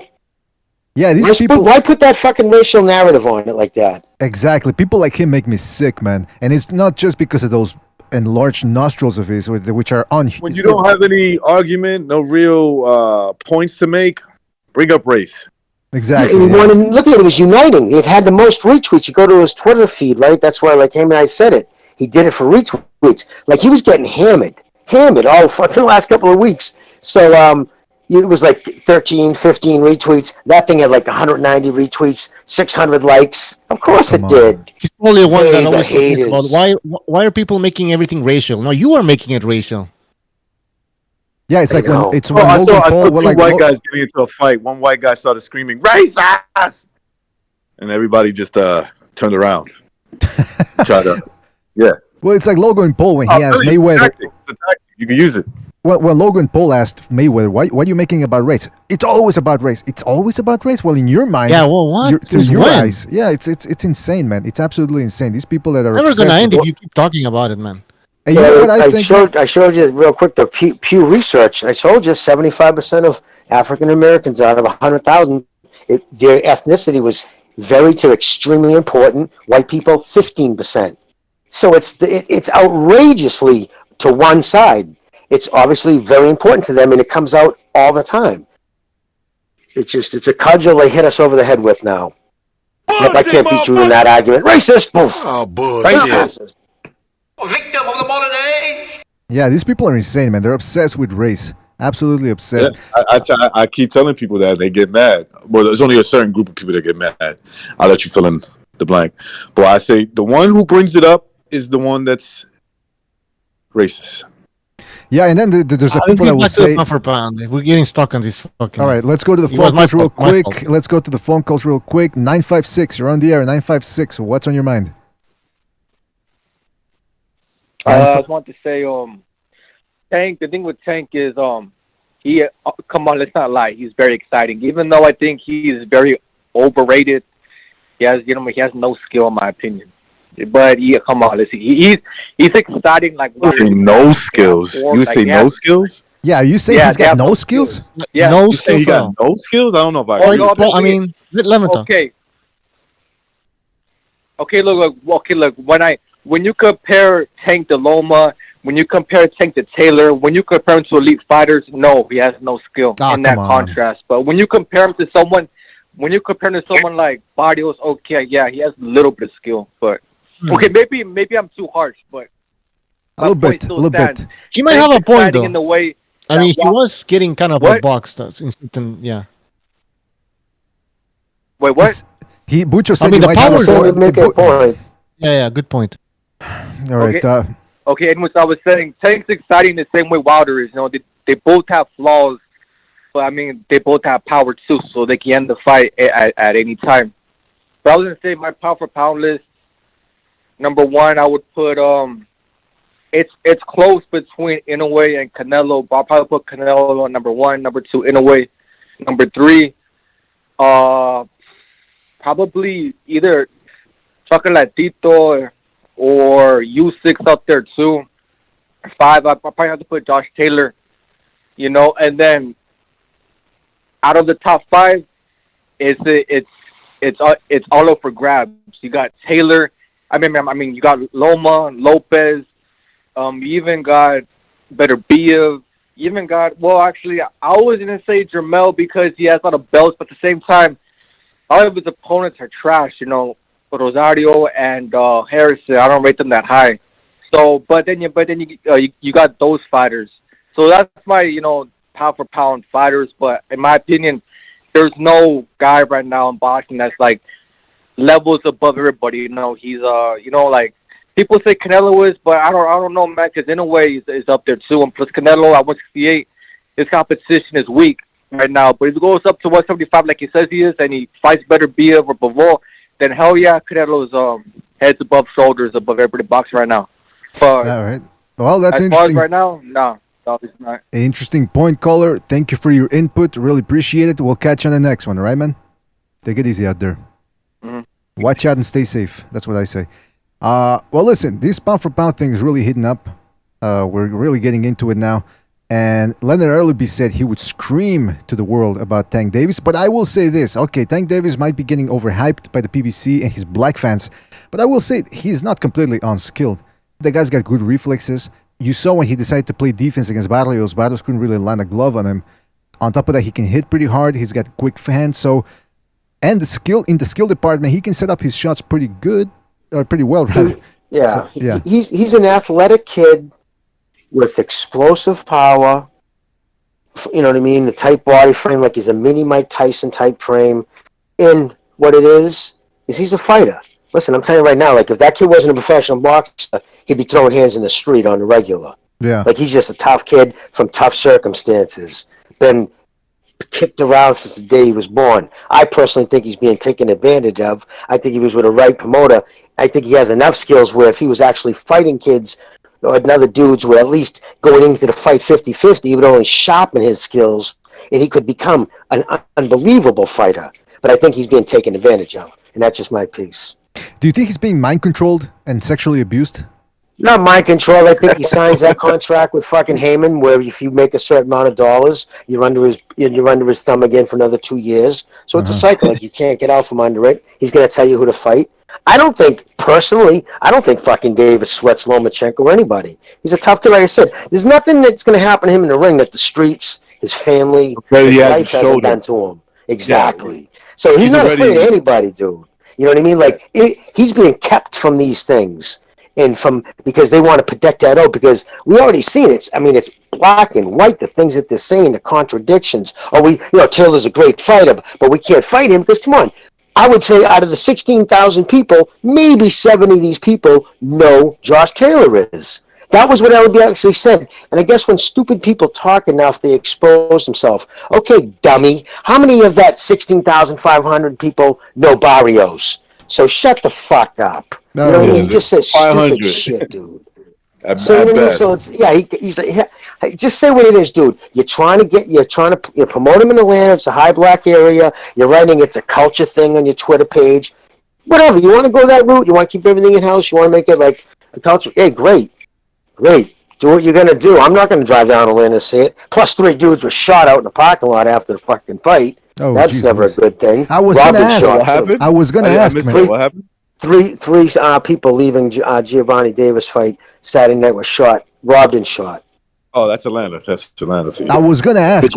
I was gonna say that I was watching the event and that I didn't see any fights or anything in the crowd. Maybe I missed them. But then you telling me 3 people got shot in the parking lot. Jeez, Luis. Well, they were using metal detectors going in. Right, and now in some of the areas. So I don't know if they did. They do that. A lot of fights still have metal detectors going in. So just nothing pops off. But yeah, 3 people were robbed and shot. I guess they robbed them and then shot them. So they gave up their shit and they still shot them. That was me doing the shooting. Those are the judges. All right, Pete, you're sounding very low, man. Oh, yeah, Pete, you're low, brother. But you know what's funny, though, too, with LB, man? This is another thing. When he fought Gamboa at the same State Farm Arena, 14,125 was a sellout crowd. Next time he fights at 16,250, right? It's a sellout crowd. It's like, what did they add 4,000 more seats or 2,000 more seats, whatever it was? No, it's because it actually seats 21. What they do is the day of the fight, if they don't sell the upper bowl, they just ghost it. Jim Boone, the ticket agent, tweeted about it. He said, well, the whole top bowl of fucking Giovanni Davis just disappeared. Can't sell any of those tickets. And then all of a sudden, nope, it's a sellout. That's all we were selling to the public. That's all we were offering. No, you fucking lying fuck. Right up until the day of the fight, that top bowl was still open. You just weren't selling it. So it's smoke and mirrors and fucking misinformation. I just have no respect for what he's doing to that kid. Mayweather Promotions and PBC. Yeah, Jim Boone. Seems like they're abusing him or something. Yeah, it reminds me of the Britney Spears thing that's going on right now, where they've been controlling her for years now, her money and all that. They even have something up her twat which prevents her from getting pregnant. I mean, that's insane. And I think maybe Davis has something similar. He's got a cock cage around his private parts or something. I mean, what do they call it? Chastity cage. Which I own a pair. I never used them, obviously, but chastity belt, brother. Chastity belt, yes, thank you. Yeah, so maybe them. Giovanni Davis just has the same thing. I will say this: when I'm looking at the pound for pound list, we talked about consistency, and I look at a guy like Kazuto Yoka, who's been around since 2014, I think. Same thing with Lomachenko. Well, Lomachenko really, once he embarrassed Nicholas Walters, that's when people say, "Holy smokes, this guy's dominant." So I think that's when he started becoming pound for pound guy. Francisco Estrada is a recent entrant, but he's been around for a while now since since he fought Chocolatito the first time. He's been doing good work. Lopez is a recent one. Spence, 2017. Josh Taylor in the last 3-4 years. Usyk, same thing. Crawford and Alvarez are 2 of the guys that have been around longer. Inoue, he won his first title like 2014. So you don't see any guys like Bernard Hopkins for a while. There was about almost 10 years on the pound for pound list, or Mayweather or Pacquiao. Although most people, like we were talking here, a lot of people have Pacquiao pound for pound. So in terms of longevity, I guess he could make the cut. Hold on a second. Before we continue on that question, let me go to the phone lines here real quick. Hold on a second. 917, you're on the air. 917. What's on your mind? Yo, what's good, BDA? Shout out to the panel. Happy Friday to everybody. Positive energy. Absolutely, yeah. Happy Friday as well. To you as well. What's on your mind, man? So I missed the show earlier. I don't know what you guys thought about the pound for pound list. I saw the most recent pound for pound list. If you're talking about the one that I think the Zone released, like last week or whatever, I agree. I agree with the list, and I'm very happy that they finally included Charlo and Gervonta Tank Davis rightfully where they belong. And I think the way they have Lopez and Lomachenko right next to each other, with the victor of the last fight on top, I thought that was cool. I thought that was good. And, placing Errol Spence behind, Terrence Crawford, I don't have an issue with that. And Canelo is number one. That's accurate. Number two, Inoue, rightfully so. And, so I don't know what you guys thought of it. I thought it was a good list. I'm looking at it right now. Here's putting it on the screen. Yeah, they got Charlo. That's Jermall Charlo. Whoa. Wait a minute. They've got... Jermall. Okay, that's wrong. Yeah, what the fuck is that? It should be Jermell. Maybe they made a mistake. I don't know, man. Yeah, okay. Because that would ruin the list. Because there's a big difference between Jermall and Jermell. Big difference. They have Gervonta Davis number 9. And Go ahead. I will put Gervonta Tank Davis last on the list. I think Charlo is. I will place Charlo above him, Jermell Charlo above him, and Tank Davis last on the list. That's interesting. All right. Yeah, one thing I got to give the Zone credit for is that they didn't put Anthony Joshua in there, nor did they put Alexander Usyk, two guys that are under the platform, because that's what ESPN did. They put out, those guys are like Inoue and Crawford and all that, but Crawford number 2 pound for pound, that I don't know what they're talking about. So at least the Zone didn't go that way. They don't have Usyk or Joshua in there. So, hey, by the way, guys, do you think Joshua should be in there? In any top 10 pound for pound list, or? Well, I think Usyk deserves to be on the list before Joshua. I think Usyk deserves it even more than Joshua to be on the list. Usyk more than Joshua. Yeah, I can see that. Josh Taylor number 5, Errol Spence number 4, Terrence Crawford number 3. Again, the Crawford thing. Why is he still in the top 5 on anybody's list? She shouldn't be in the top 5, I don't think. I think you should do a hunger strike. I actually think Josh Taylor... I apologize. I think Josh Taylor should be above Errol Spence and underneath Terrence Crawford. Josh Taylor above Errol Spence. It's a little differing in opinion. Right. Well, listen, I can understand that. I think it's a good list. Your perception of it. Gervonta Davis is one guy that I would not have pound for pound in there. But, yeah, man, because Gervonta... Who do you think should substitute for Gervonta Tank Davis' spot? I think who is Chocolatito. more deserving of Tank Davis? Chocolatito should be in there because, as I said, even though he lost to Estrada, most people feel he should have gotten the decision. Plus, on top of that, you add in his previous win when he came back and beat up a younger fighter. So I would give it to Chocolatito. I think Chocolatito is a better fighter than the Gervonta Davis. Absolutely. And has a better resume. I think he's, in terms of like accomplishments and accolades, right? If you go by that, then yeah. But are we judging by the eye test of like what we think they can do, how flashy they look, or are we judging by who they fought and stuff like that? Because Tank Davis, I think the Zone list is they do popular. Whoever's the popular name, you know what I mean? It's like that's how I think if you judge that. I think if you judge Davis and Chocolatito blindfolded, you'd be crazy if you still pick Tank. That's what I think. I'm just being honest with you. I don't think there's a comparison right now. But he's not judging. Well, listen, caller, we've got to move on. We're trying to figure this shit out, but thank you for your call. You did. Now I didn't even know the Zone had a pound for pound list, so that adds a whole new dimension to it. Thank you for your call. We'll catch you on the next one. Mm-hmm. All right, man? Thanks for having me on, man. Great topic. Thank you, man. Take it easy out there. Happy good. What did you call it? Well, weekend. I wanted to say something too. I forgot to say because I was trying to figure this out at the same time. Forget Jermall Charlo in this zone list. Forget Jermall Charlo and Gervonta Davis. You could put Chocolatito in there. You could put Estrada in there, which the zone didn't include. I'm surprised because Estrada fights on the zone. And don't forget, you could put in Ioka in there as well.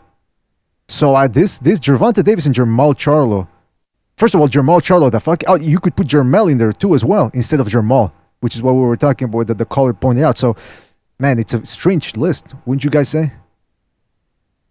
Yeah. All right, we got Gonzalo. I think all these lists are weird. Most of these lists from ESPN, Zone, Ring Magazine. To me, I mean, listen, I'm sure they do their homework, but I think it's just based on popularity. You think so? Some people agree. A lot of people agree with them, though, believe it or not. Whether they're being, shaped into believing that, or they actually do believe it without Ring Magazine coming up with a list. You can base it on whatever you want, can't you? Absolutely. That's a pound for pound list. You can base it on anything. You can base it on, I want to do the right thing. I'm going to put some American black guys on there, Well, then when shouldn't we just say then, instead of pound for pound, because then again, that brings up a whole bunch of connotations in there. Shouldn't we just say, okay, who are the top 10 best fighters in the world? The elite. That would just clear off any ambiguities about or doubts about, well, are we talking about money? Are we talking about box office attractions? Are we talking about the eye test? Nah, just overall, who are the best pound for pound fighters out there? I mean, pound for pound. Who are the best fighters out there? In terms of longevity, the fighters they've beaten and how they've beaten them. That's what we gotta take a look at, and that's what that my pound for pound list would be based on all those three things. Boring. You know what, man? I keep it old fashioned. Skin color, skin tone. Hey, what I was saying, did Jimmy say that the three people got shot in Atlanta after the Davis fight? Uh-huh. Is that what I heard? I was having connection issues. Yes, I did. That was me, and I was taking shots at the judges. Oh, nice. My bad. Wait a minute, you can't say that. What's the matter with you? They're gonna get you for a hate crime. I'm a good shot. What do you want from me? All right. Well, listen. We've let me read a super chat. Let me read a super chat here from. Jeez, Luis, why is this thing? This thing's killing me today, man. It's all over the place. Paper Tiger, shout out to Paper Tiger for his contribution with the super chat. He says based on skills and longevity. Okay, he's giving his list. Okay, he says Pacquiao number 1, Lomachenko number 2, Chocolatito number 3, Triple G number 4. Whoa. Yeah. Usyk number 5, Beterbiev number 6, Inoue number 7, Bivol number 8, Benavides. Wow, what? Benavides number 9, Navarrete number 10. All right, Paper Tiger, thank you for your contribution. Really appreciate it. I will say though, Benavides. That's a respectable list. Yeah, but Benavides, I mean, because he's just a tough kid, man. I like him. He's an old school guy to me. He just wants to fight motherfuckers. You know what I mean? And I believe it when he says it. You can hear it in his voice. I give so much props to that, especially when he's surrounded by fucking donkeys like Thurman. The PVC just ducking shit. Hey, did you see that picture I sent? Yeah, they're Wilder. He goes, look, they got rings. Yeah, look what they got. Look what fucking Wilder's wearing on his hand, on his finger. Yeah, what the fuck, man? Huh? The LDBC lion head. Maybe it's just the lion. It has nothing to do with the LDBC. Well, it's the same exact. Somebody was there. I guess told Haymanites. Damn, I guess he doesn't have the pedal. Wait, you see the picture, show it up close, that it's the exact same thing. All right. And one of the guys from the LDBC who were there had the same ring on. Geez. Okay, yeah, then that's yeesh. All yeah, right, look at they got like matching rings. That's kind of cool, man. Like little kids, man. All right, let's go to a phone call real quick. 447, you're on the air. What's on your mind? Hey, Peter, how you doing, man? It's Kenshiro. You okay, dude? Oh, Kenshiro, thank you for calling in, man. What's on your mind, man? Kenshiro. Yeah, I do, my friends. Yeah, I'm a bit late to the party today. I was out, just obviously come back to see the list. I mean, some of those people on the list are fairly dubious, and I don't know if, not in a bad way, if it's down to Canelo, because he's won so many belts and stuff that he's obviously taking spots from other people where you think then now people who really shouldn't be on there are on the list. Like Crawford, yes, I know he's a 3-time champion, he's the undisputed 140, but if you look at his career of fights, yes, he's fought 1 or 2 good guys like Post or whatever, but the last few fights, he fought 2 broken eye socket, Kell Brook, Popodomchin, Amir Khan. You think, wow, how's he still in the list? Is unbelievable. Teofimo Lopez, yeah, he beat Loma, not disputing it, but even his career, you think, based on that one win, it's like his career's obviously been elevated. I mean, what about people like Chocolatito? Shouldn't they be on the list? Or, I mean, all I'm wondering is because Canelo's swooped so much, he's just taken so many spots from other people that is that how these other people are getting on there? You know what I mean? Mm-hmm. Yeah, that doesn't make sense because people say, well, Lomachenko was overrated. Okay, then Teofimo Lopez should be in the pound for pound list for beating an overrated guy. It's like, I don't know, these people, they don't think before they speak, man. I mean, it's look, well, what's your criteria for pound? Is it fair to say, if Lopez did not beat Loma, he would not be in that list? Yeah, of course, yeah, he wouldn't be in that list, yeah. Well, there you go, then. Exactly, yeah, so there, yeah. And most people still have Lomachenko in there. Because look, the performance he put forth against Nakatani, now the Teofimo Lopez fans are doing the same thing they accused Loma of doing, which was the shoulder excuse. Well, now they're using the excuse, well, Nakatani was already finished. Really? He was finished? Maybe he just wasn't that good to begin with. Yeah. Yeah, and when you say finished, who finished him prior to Lomachenko then? Because it showed what Lopez. Exactly. Absolutely. Verdejo finished him. Verdejo tried to finish him the way he... Well, anyway, I'm not going to go there. Yeah. Exactly. Kenshiro, I wanted to ask you, man.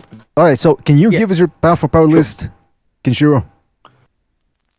Oh, well, not 10 off the top of my head. Top five. I mean, I can give you a few off. I mean, Canelo's obviously number 1, just on what he's done. I wouldn't even said Spence's number 2 had he not had the injury and not do, but I guess him as well. Oh, bloody hell. I would put Lomachenko still in there. Yes, he had that loss to Lopez, but I still think Lomachenko still. Inoue as well, obviously. And Josh Taylor. Okay, so you said Inoue, Pacquiao, Canelo, Taylor, and I think you mentioned Chocolatito,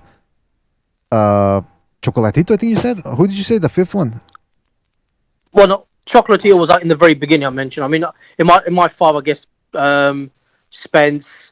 Oh, Spence, yes. Well, Canelo's number 1. Yeah, in no particular... Spence number 2. In no particular order, that makes sense. Inoue. Absolutely. Oh, yeah, Inoue, Josh Taylor. Yeah.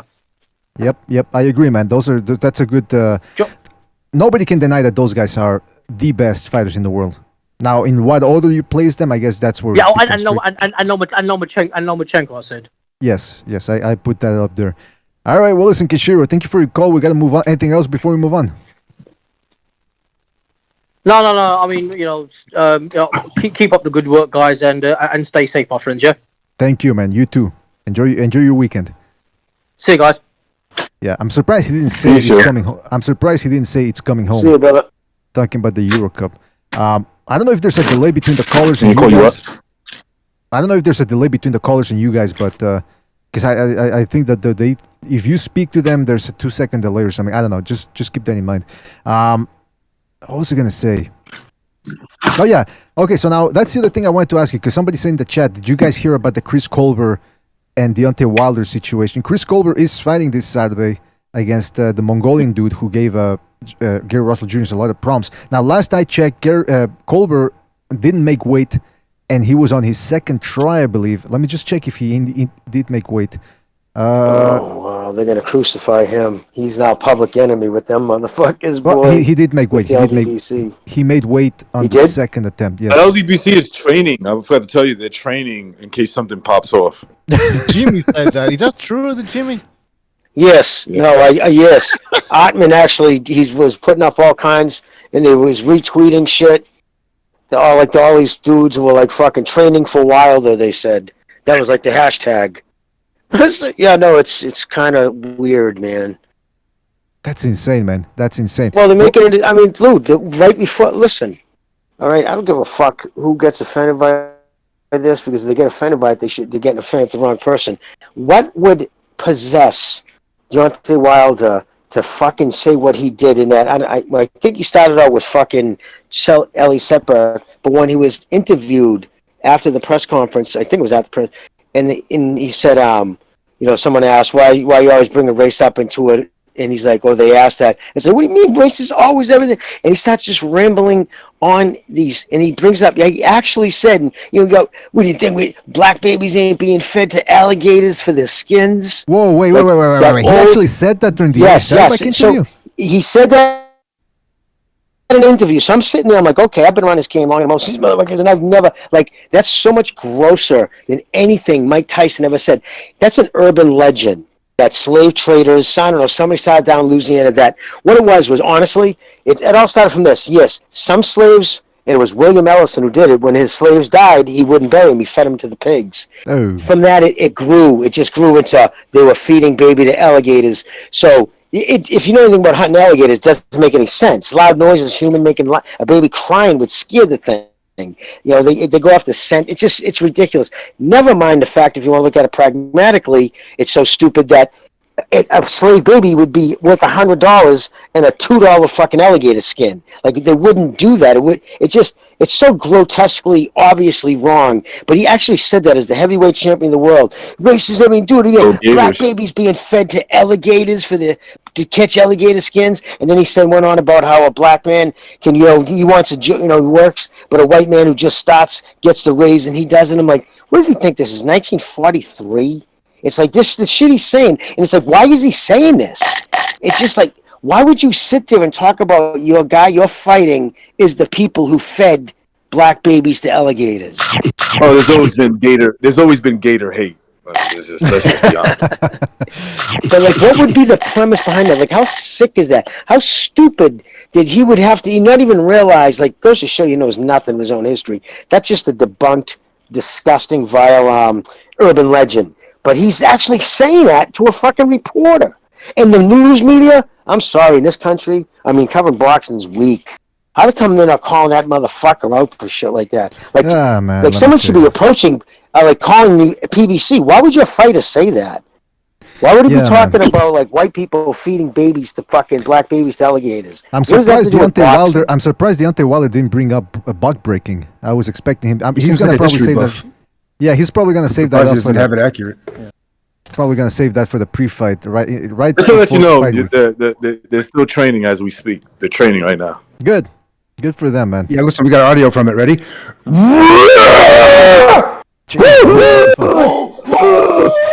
He inspired him. Everybody's maxing out today. Everybody's maxing out. 1 rep max. Hey, you know what? Yeah, let's loop that just for the people out there.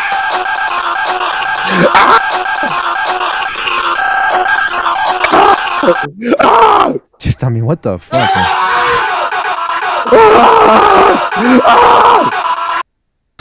It's fucking insane. Anyway, listen, I just wanted to verge into the territory because I think most people heard what happened was that Chris Colbert did an interview and he was talking about how Wilder's going to lose, blah, blah, blah.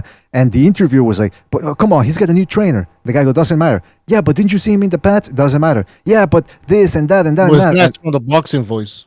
Oh, okay, it was the boxing voice. Okay, so apparently people jumped on Colbert, Stephen Colbert. What's his name again? Chris Colbert. And they were like, oh, this motherfucker. Did you find it? The interview? Yeah, display it. No, I think they took it. But Butcher, I think one of the controversies was that they actually, that the rumor is that Wilder asked them to take it down. I got it. I got the whole thing. If you want me to give it to you. Send the link. Alrighty. But yeah, but by the way, did you guys hear that that supposedly Wilder told him to take it down, and they did? They did take it down for like 14 hours, but again, actually today they re-uploaded it. I think a couple of things could have happened there. It might not. Well, I'm sure Wilder's the first. Remember, when they signed part of their PBC contract is non-disparaging clauses, meaning they can't talk about the PBC or its product. Their fighters are their product. So Heyman could have said, Chris, we can sue you if you do this, if you don't stop. Because he's obviously not as close to Heyman, because in that same interview, when Danny Garcia is giving props, saying that Wilder will do better. And Cobra goes, "Shut up! You're just an Al Heyman guy." Oh yeah, he did say. Yeah. He said, "Well, wait a minute. He said you're an Al Heyman guy too." And I forget what the guy goes, "Yeah, but not like you." Yeah, but this kid didn't say anything that we didn't say the day after this fucking Mark Brulin allegation came out. He said the same exact thing we all said. Yeah, but it's a black professional fighter saying it, dude, and that sends the LDBC. Like, dude, insane. They couldn't get their videos up denouncing him as a coon and a bunch of other vile names, and he needs to be canceled, and it's really crazy, dude. Because part of it was just a question, like, why would Brulin do that? It's a feminine trait. Huh? Two times. I'm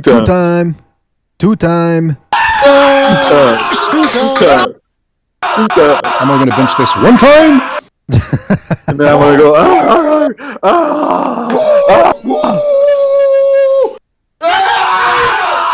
I mean, this motherfucker's insane, man. I had to rewatch it a whole bunch of times. But look, listen, I'm hyped. Hey, but you know what? When we were talking about pound for pound, I said something in the beginning of the show. I said, look, Fury, some people have him top 10 pound for pound. For what exactly? Beating Klitschko 6 years ago? And then beating Wilder, who's a glorified power puncher? The guy's good, don't get me wrong, Fury. But I would put Chocolatito and Josh Taylor, well, not Josh Taylor above him. Or just take him out and put Jermel Charlo in there. Put Yoka in there. But Fury, I would put him on the cusp of the top 10 pound for pound. Would you guys put Fury? Are we putting heavyweights in there? Yes, yeah. Whoever you want. Just you gotta be able to justify it. Hey, by the way, can I also mention something here? Because we're talking about pound for pound.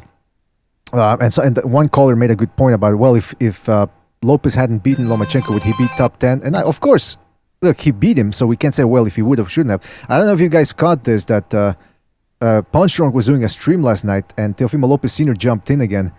And Lopez Sr. said something interesting. He said, Punch Drunk said, hey, congratulations on your good performance on Saturday, meaning, the TV performance. And Teofimo Lopez Sr. said, hey, bro, I tell people what they want to hear. And then he started talking about how Teofimo Lopez can't really make, they've been making 135 for 8 years, blah, blah. So it seemed like he was starting to lay the groundwork for not rematching Lomachenko. But that was the interesting thing he said. He says, I tell people what they want to hear, because Thunderdome was doing a stream a couple of days ago. He said he doesn't like the way the Lopez's conduct themselves, because they lie. And I said, well, what lies have they told? Well, this motherfucker just told you last night, hey, I tell people what they want to hear, not the truth. So what he says, will work for him at the moment. So guys, what do you think about that? I mean, it's a little bizarre that he would say that. I tell people what they want to hear, and Teofimo Lopez has been struggling to make weight now, which was something that they were saying. Well, I thought that's what right from the beginning. I said I doubt they're going to rematch. I don't think they're going to rematch. I think he'll go back up to 140. Like I said, listen, at the end of the fight, when he didn't do anything for 6 rounds, and fucking Tio was loading up on whatever, but when he poured it on as a fighter, you know, like, wow, that dude was strong coming to the end of the fucking fight. And I got out of there with this dude's. And he's saying to himself, if he would have fought me like that from fucking opening bell, man, what the fuck? So in his mind, like, fuck it, I'm just gonna bounce to 160. Why do I want to lose back to this dude? The thing that sucks though, if he does that, okay, no, what's his name gets his belt, right? Fucking Haney. So he inherits it. I hate that shit. I don't believe a fighter should ever inherit a belt. That's just me. Yeah. What is this? This ain't money, man. It's a belt. I mean, but that's why, like, we keep telling people over and over, belts. Forget the belts. It's people that put so much importance on. Yeah, but this fighter, he got all 4, 3 or 4 belts. Like, who cares, man? It's about who he beats. Not the title doesn't make the man. Yeah, but what if like one guy beats one dude who has all the belts? Like, he didn't work for it. Let's say he just wins by like a fucking, I like you better type of a victory. Exactly. Not like a real victory. Not like, he knocked him out, he dominated, he beat the crap out of him.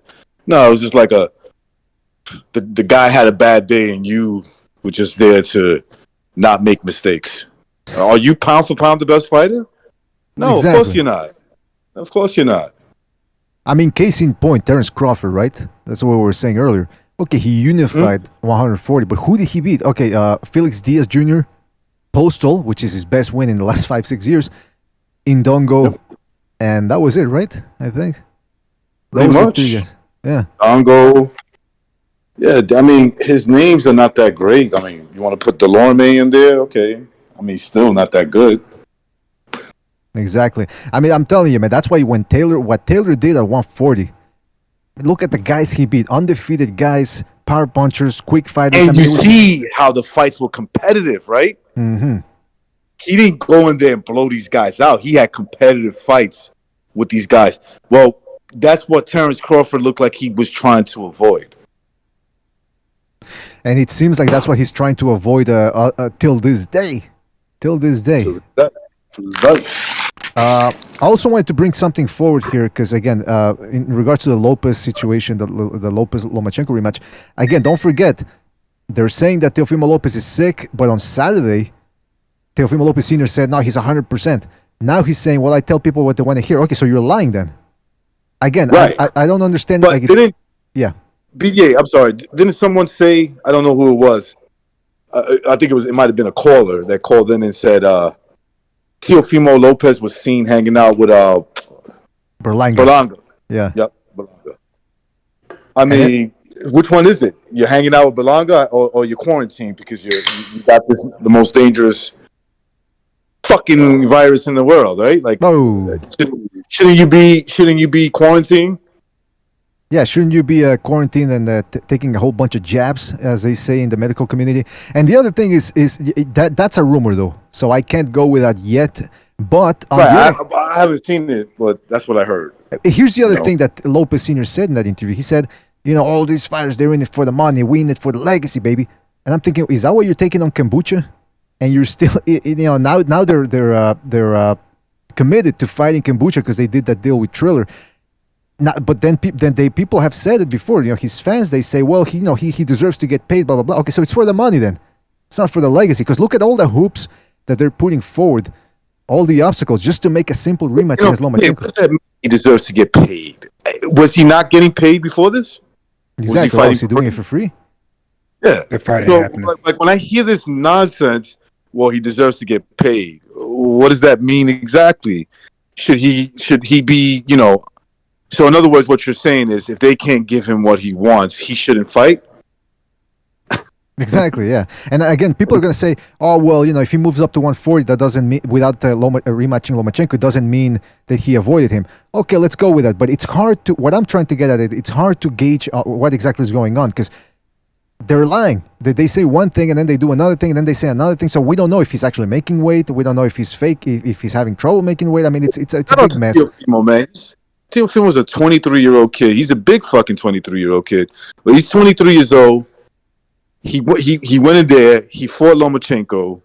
He fought, the African dude before that. And before that, he fought Nakatani. Right. Like, the kid is probably saying to himself, man, I might be a little bit over my head just a bit.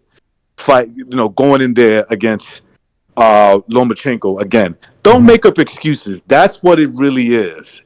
Okay? He wants to get paid a lot of money in case he loses the fight. I think so too. Yeah, I think that's what's going on. And Pete said the rematch ain't happening. I'm starting to think the same thing. No. Excuse me. The Kambosos fight's not happening. Oh. Well, that's It might not. Yeah. Bob Arum is basically teaching this fucking kid, not this kid, but his management and his dad a little bit of a lesson. They're gonna have to learn a little lesson here. That's all. Well, wait a minute. How are they gonna get out of the Triller deal? What's that lesson? That don't just chase after every offer you see. The guy's been in the business 70 fucking years. The guy's been in the business for 130 years. He's 140 years old, Bob Arum. I agree. Okay. He's seen Trilla. He's seen a zillion Trillas come down the road, come and go. Jay-Z's outfit's going to come in and do that. Listen, I'm not saying that it's not that no one has the right to jump in there and try to compete, but you don't think the fucking guy understands his business? Like, you want to go to purse bid. You haven't been paid anything. You've gotten. Dude, he told $6 million. Jay-Z, my water bottle. He told Jay-Z, "Hold my water bottle." Yeah, hold my dreidel, he said. Spin my dreidel, rather. But look, my cave. What? He gave him his bag. Okay. He gave him the suitcase when he got to the Caesar's palace. He goes, here. Hold my small hat. Come on, man. What's going on, man? Yeah, what's going on? Hey, listen. Bob Arum's ripping him off. Bob Arum's ripping him off. He's underpaying him. Blah blah blah blah blah. Right? You want more money. Everybody wants more money. I want more money. So somebody comes down the fucking pike and they offer you 3 times what Bob Arum's offering you, and you run over there, and then he extends you to pay-per-view fights. He extends your Top Rank contract. Why would they overpay you? Why would they be interested in having you over there now? When you're going to have to go back to Top Rank now, like they're not going to you're not going to go to Triller after this. Yeah, it's a one-time thing. Yeah. Yeah, but the only reason that they would do it like that is if this kid would fight. They're planning on making like a streaming service, like Tuesday night fights. Right. Triller. Yeah. Oh yeah. That's the so thing.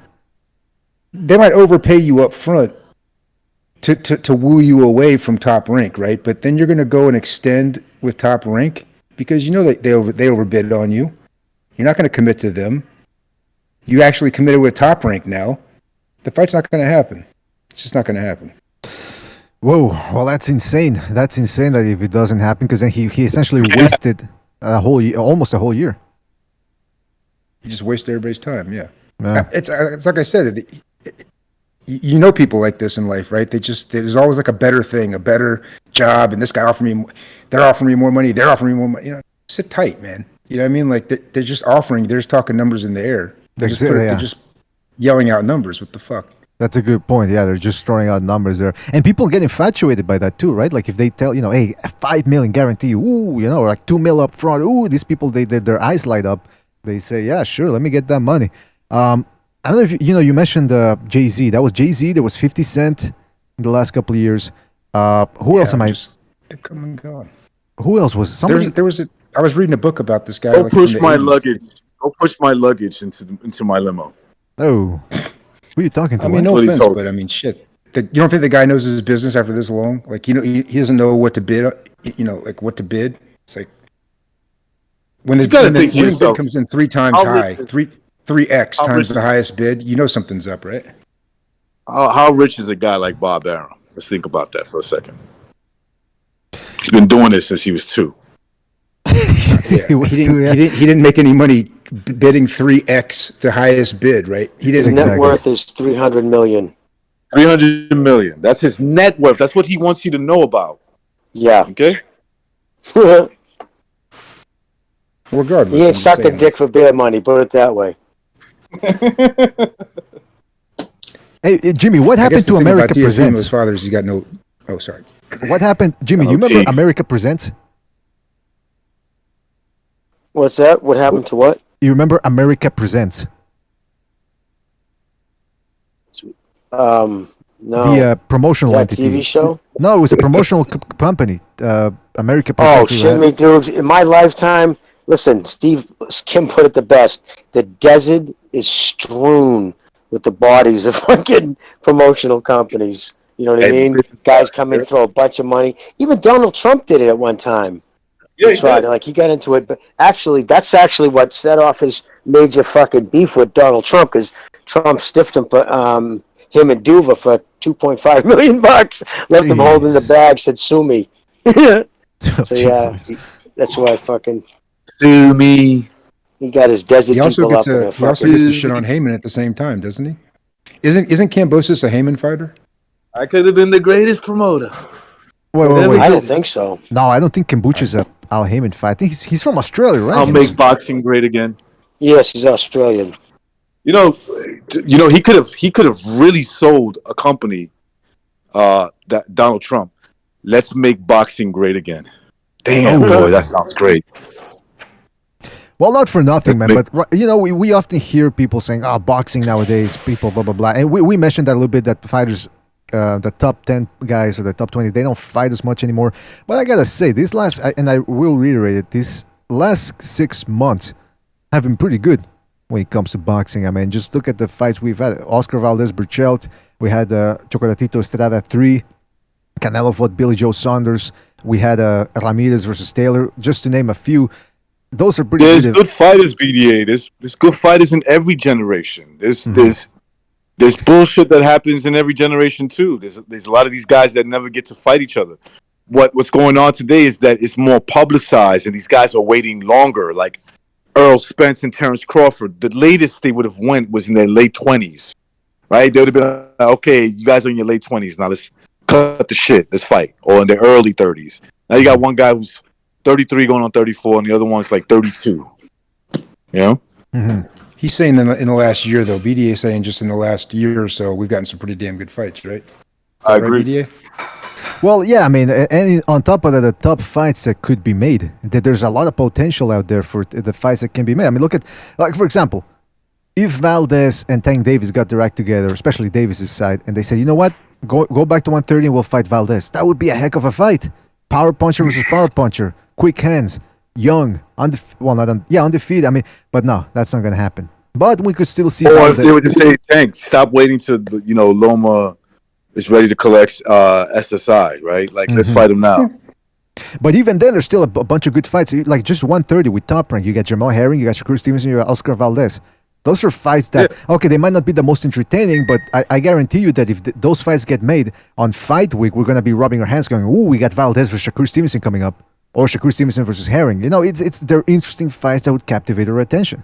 So there's a lot out there. 90 seconds. Whoa, already? Jeez Louise. I think also, if you look at it, coming out of the, like the lockdown situation where you could, with the distancing, where you couldn't have the crowds. In terms of live sports, you know what I'm saying?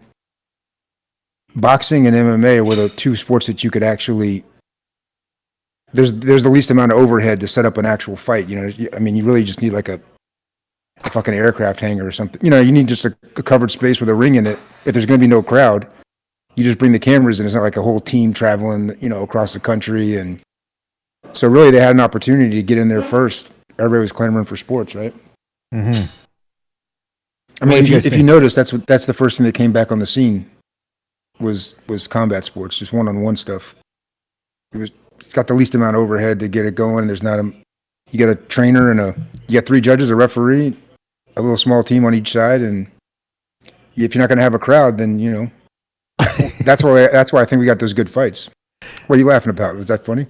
No, because I'm laughing because what you said about the UFC. I can't believe what the UFC did now that you mentioned it with the whole. Because remember, they used to have sponsors, right? The fighters, they could get independent sponsors and all that.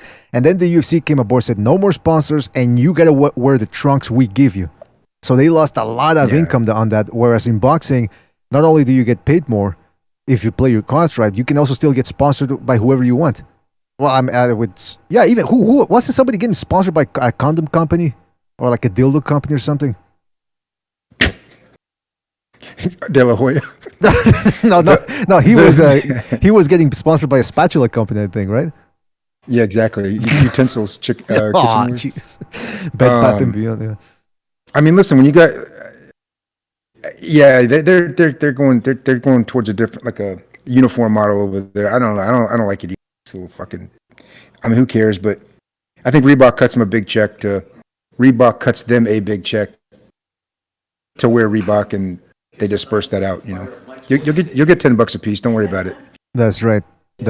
Now the phone line's closed, but we still got 2 people that we can access here. So don't go anywhere, guys. On the phone calls, I'm gonna get to you right now. So let's get to 4. Hold on a second time here. Okay, 419. Can you hear us? 419.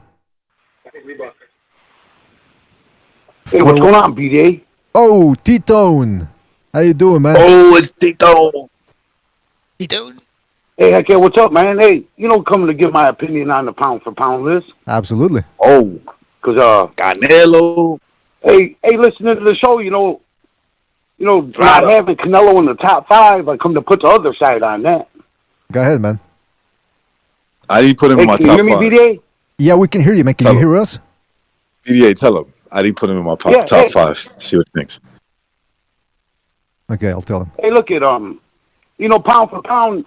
I look at it as who's challenging more legacy, who's fighting bigger guys, right? Right. Who's fighting the best guys. So And my pound for pound, there's only one thing in, what are we, 2021? Yep. Canelo is number one, and the rest you can argue about. Oh, wait a minute. Not even, nobody's kind of even close. Well, Tito, let me tell you, You this, know? man. Let me tell you this. Flip side to that coin. Recognize doesn't have Canelo anywhere near the pound for pound list. What do you think about that? Tito, what about, you ever heard of a guy named, I'm very interested to hear what he thinks about my Manny Pacquiao? Hold me on. not having a. Hey, is that Jimmy? Hey, Jimmy, you know I didn't get to, when we were talking last time, I didn't get to answer you what you said. You said 90% of Twitter doesn't agree with me. Damn, I was But hey, interested Jimmy, in what he was got to say about my pound for pound. the people I know, I'll remind them. one person who gets on Twitter. You know, so what's that? And the majority, the baby boomers are the majority of the people who buy boxing. Yeah, they count if you're born in 65 a baby boomer, but the people that are for 55 to 65, none of them are on that Twitter sissy shit. So, you know, that's a minority opinion there, you know, because the majority of the boxing fans, they're not on that Twitter stuff, you know. I just had to put that other side on there. Well, I know that television always the key demographic is 18 to 49. Now, listen, brother, want to go ahead and continue on your description on recognized list, please? Bomb. I don't know what it is. What who's he have number one? Yeah, recognize. Who do you have number one pound for pound then? That's what he's asking. Well, recognize, I think he's shell-shocked by your presence, T-Tone. He can't answer you now. I think he lost his courage. Look, T-Tone, Canelo number one. Somebody else called in before and they said... Somebody else called in earlier, T-Tone, and said, well, Canelo tested positive for PEDs. He cannot be allowed to be on the pound-for-pound list ever again. All right, here's the other side of that, BDA. Now, look, this is the truth. And people, they don't look at the truth. They just turn their head and talk something else. But you know what FIFA is, right? FIFA? Yeah. You know the soccer league? Yep. The NFL? You know So my girl calls her Chooch. Yeah, so I call my puppy. FIFA, the NFL, and professional boxing, just a few recognize the food contamination in water in Mexico. You know, Mexico's a conquered country, man. The foreigners are using, it's a polluted place, man. You know, it's proven. FIFA proved that the food is contaminated. So if you want to say that this isn't the best soccer player because he ate dinner before he played a soccer game in Mexico, then I guess them are them people. But Canelo was proven innocent. Canelo gets tested more than anybody, man. And look it, after all this, they can say, "Oh, he cheated. Yeah, he ate dinner at grandma's house." You know, so come on, you can't look at Canelo's a cheater because he ate food or water in Mexico. FIFA, the NFL, professional boxing all recognize they don't. If you go down there, they warn you not to eat the food because you will test on that test. Well, first of all, I'm not as a Mexican, as a Mexican and somebody who was born in Mexico, I'm not gonna let you badmouth Mexico that way and say that the water's dirty, that the food is dirty. You even said that people are dirty. We got that on tape here. So yeah, come on, FIFA says it's dirty. FIFA who gives the test when they test their athletes, BDA says FIFA can't even test. FIFA can't even test their own dick, man. When they Let me go tell you. scrimmage down there, they say don't drink the water. They say you'll pop dirty. And you also said Canelo gets tested more than anybody else. Where did you get that from? How do you know Canelo look at where did Canelo start out at? What, 147, then 154, and then he goes to 160. He fights the best, Triple G. And yeah, but I'm curious. You said Canelo gets tested. I know that. I get that. I get that. The best I had was Smith. T-Tone, I get that, but you said Canelo gets tested more than anybody else. How do you? Where did you come to that? He's not listening. I go by what happens in the ring, not what is talked about outside the ring. T-Tone, I can't argue with you, man. I cannot argue with you. I think you presented a solid. You presented a dynamite case. You cannot be disproved. I don't know what to do, guys. I think Tito beat us. He's man. listen. Honestly, you can't really Hey, disprove. recognize. Hey, I like the show, man. Hey, He's put not a even phone listening, line man. in for more I think talk, that's man. You'll get more Tito, talk. you gotta come on to my show, Tito. You gotta come on. You gotta come on. Hey, I listen. Hey, I got the Raku, so I can't type, but I like listening to your show, man. You got a good show. Is he a All right. telemarketer? Yo, is Tito a telemarketer? Not just barrels ahead, man. He's not. Yeah, that's he's a telemarketer. My homie from No, I'm a boxing truth teller, All right. not a telemarketer. Okay. A boxing Okay, truth teller. He's listening. He's a boxing truth teller, not a. Hey, listen, boxing truth teller. Well, I know hey, that you're yeah, saying I that just these had to guys are put that other eventually side on there. they didn't get busted, Canelo- test dirty for eating dinner at their grandmother's house.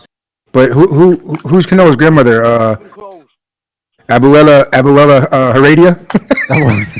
Yeah, Juanita Conti. That's Hey, the look, girl. so you guys have a good show, Yeah. man. My grandmother doesn't Look have syringes all over the Canelo place. number one, Relax. and then have a good show about talking about who the rest is. All right. Thank you for your And call, then I'll talk to you Tito. guys later. I just had to put that side on there. All right, man. Enjoy your Raku. All right, man. Take it easy out there. Thank God for that wall. yeah. Peace, Tito. All right, BD. Tito, All right, you guys. come on my show one day. Oh yeah, come on, don't bro. hey, Tito, Yeah, go put over. that phone line in. Recognize. No, I want you. Oh No, yeah. no. You don't. He can't do the StreamYard. Yeah, I don't think I'll he can see if do I get so. a phone line one day. Okay, Tito. Thank you for your call, man. Sorry. Take it easy, man. Yeah. Only look for how him. He's gonna be the only person that can call in. Yeah, I like how Pete goes. Yeah, he's like a telemarketer. You can't stop him. Listen, yeah, sorry, I'm having dinner right now. Okay, well, it's just 2 seconds. Blah, blah, blah. No, yeah, but I'm having dinner right now. Hey, that's great. Listen, we got a great offer for you. It's like they just pretend like they're not hearing you, man. But hey, listen, that's Tito, man. He's on fire. He's unstoppable. He's a Mexican juggernaut. He cannot be stopped. He will not be stopped. So shout out to Tito. That's right. Well, listen, the phone lines are closed. Hey, guys. Yeah. Oh, BDA, real quick, man. Fucking him and I just DM me, man. So that's why I started cracking up. I got a DM alert. I went over there because he goes, that sling blade motherfucker is the stupidest freaking Oh, boxer. jeez, Look what he Luis. Yeah, I said just to me. got it. Yeah, I'm not gonna put that up on the screen, man. What the fuck? Oh, you can't because that's all right. Well, now I'm just. I know you. You know what? You know what? What BDA can't do on the show, I'll do it on mine. There you go, man. Thanks, man. Oh man, he hasn't sent that out. I don't think I didn't see it when I didn't go. Well, I didn't go to this thing. But man, that kid's a funny prick. Jimmy gets me. all the Heyman Nights exclusives. I also wanted to give a shout out to Artorias Boxing because I'm doing a little video on Pacquiao Spence, and I had to rewatch the video that Artorias did about the Pacquiao Jeff Horn fight. Man, he just gives you the compilation of all the rules Jeff Horn broke in that fight. There's even a part where he elbows him, and what Artorias did was he replays it over and over. So it looks like he's elbowing him. I always liked his content. Yeah, he makes good stuff. Yeah, man. So go check it out, man. He just posted a video, I think, on. This is why I say, man, when it comes to pound for pound, man, pound for pound, it's like, can you throw hands within the rules and be dominant? Who does it? Who does it the best? I see a lot of these fighters that get put on the pound for pound list. They can't do it. They just can't. When they start getting waxed, they start cheating. You can see it. They're like, shit. It looks like they're about to have an anxiety attack. You know, like.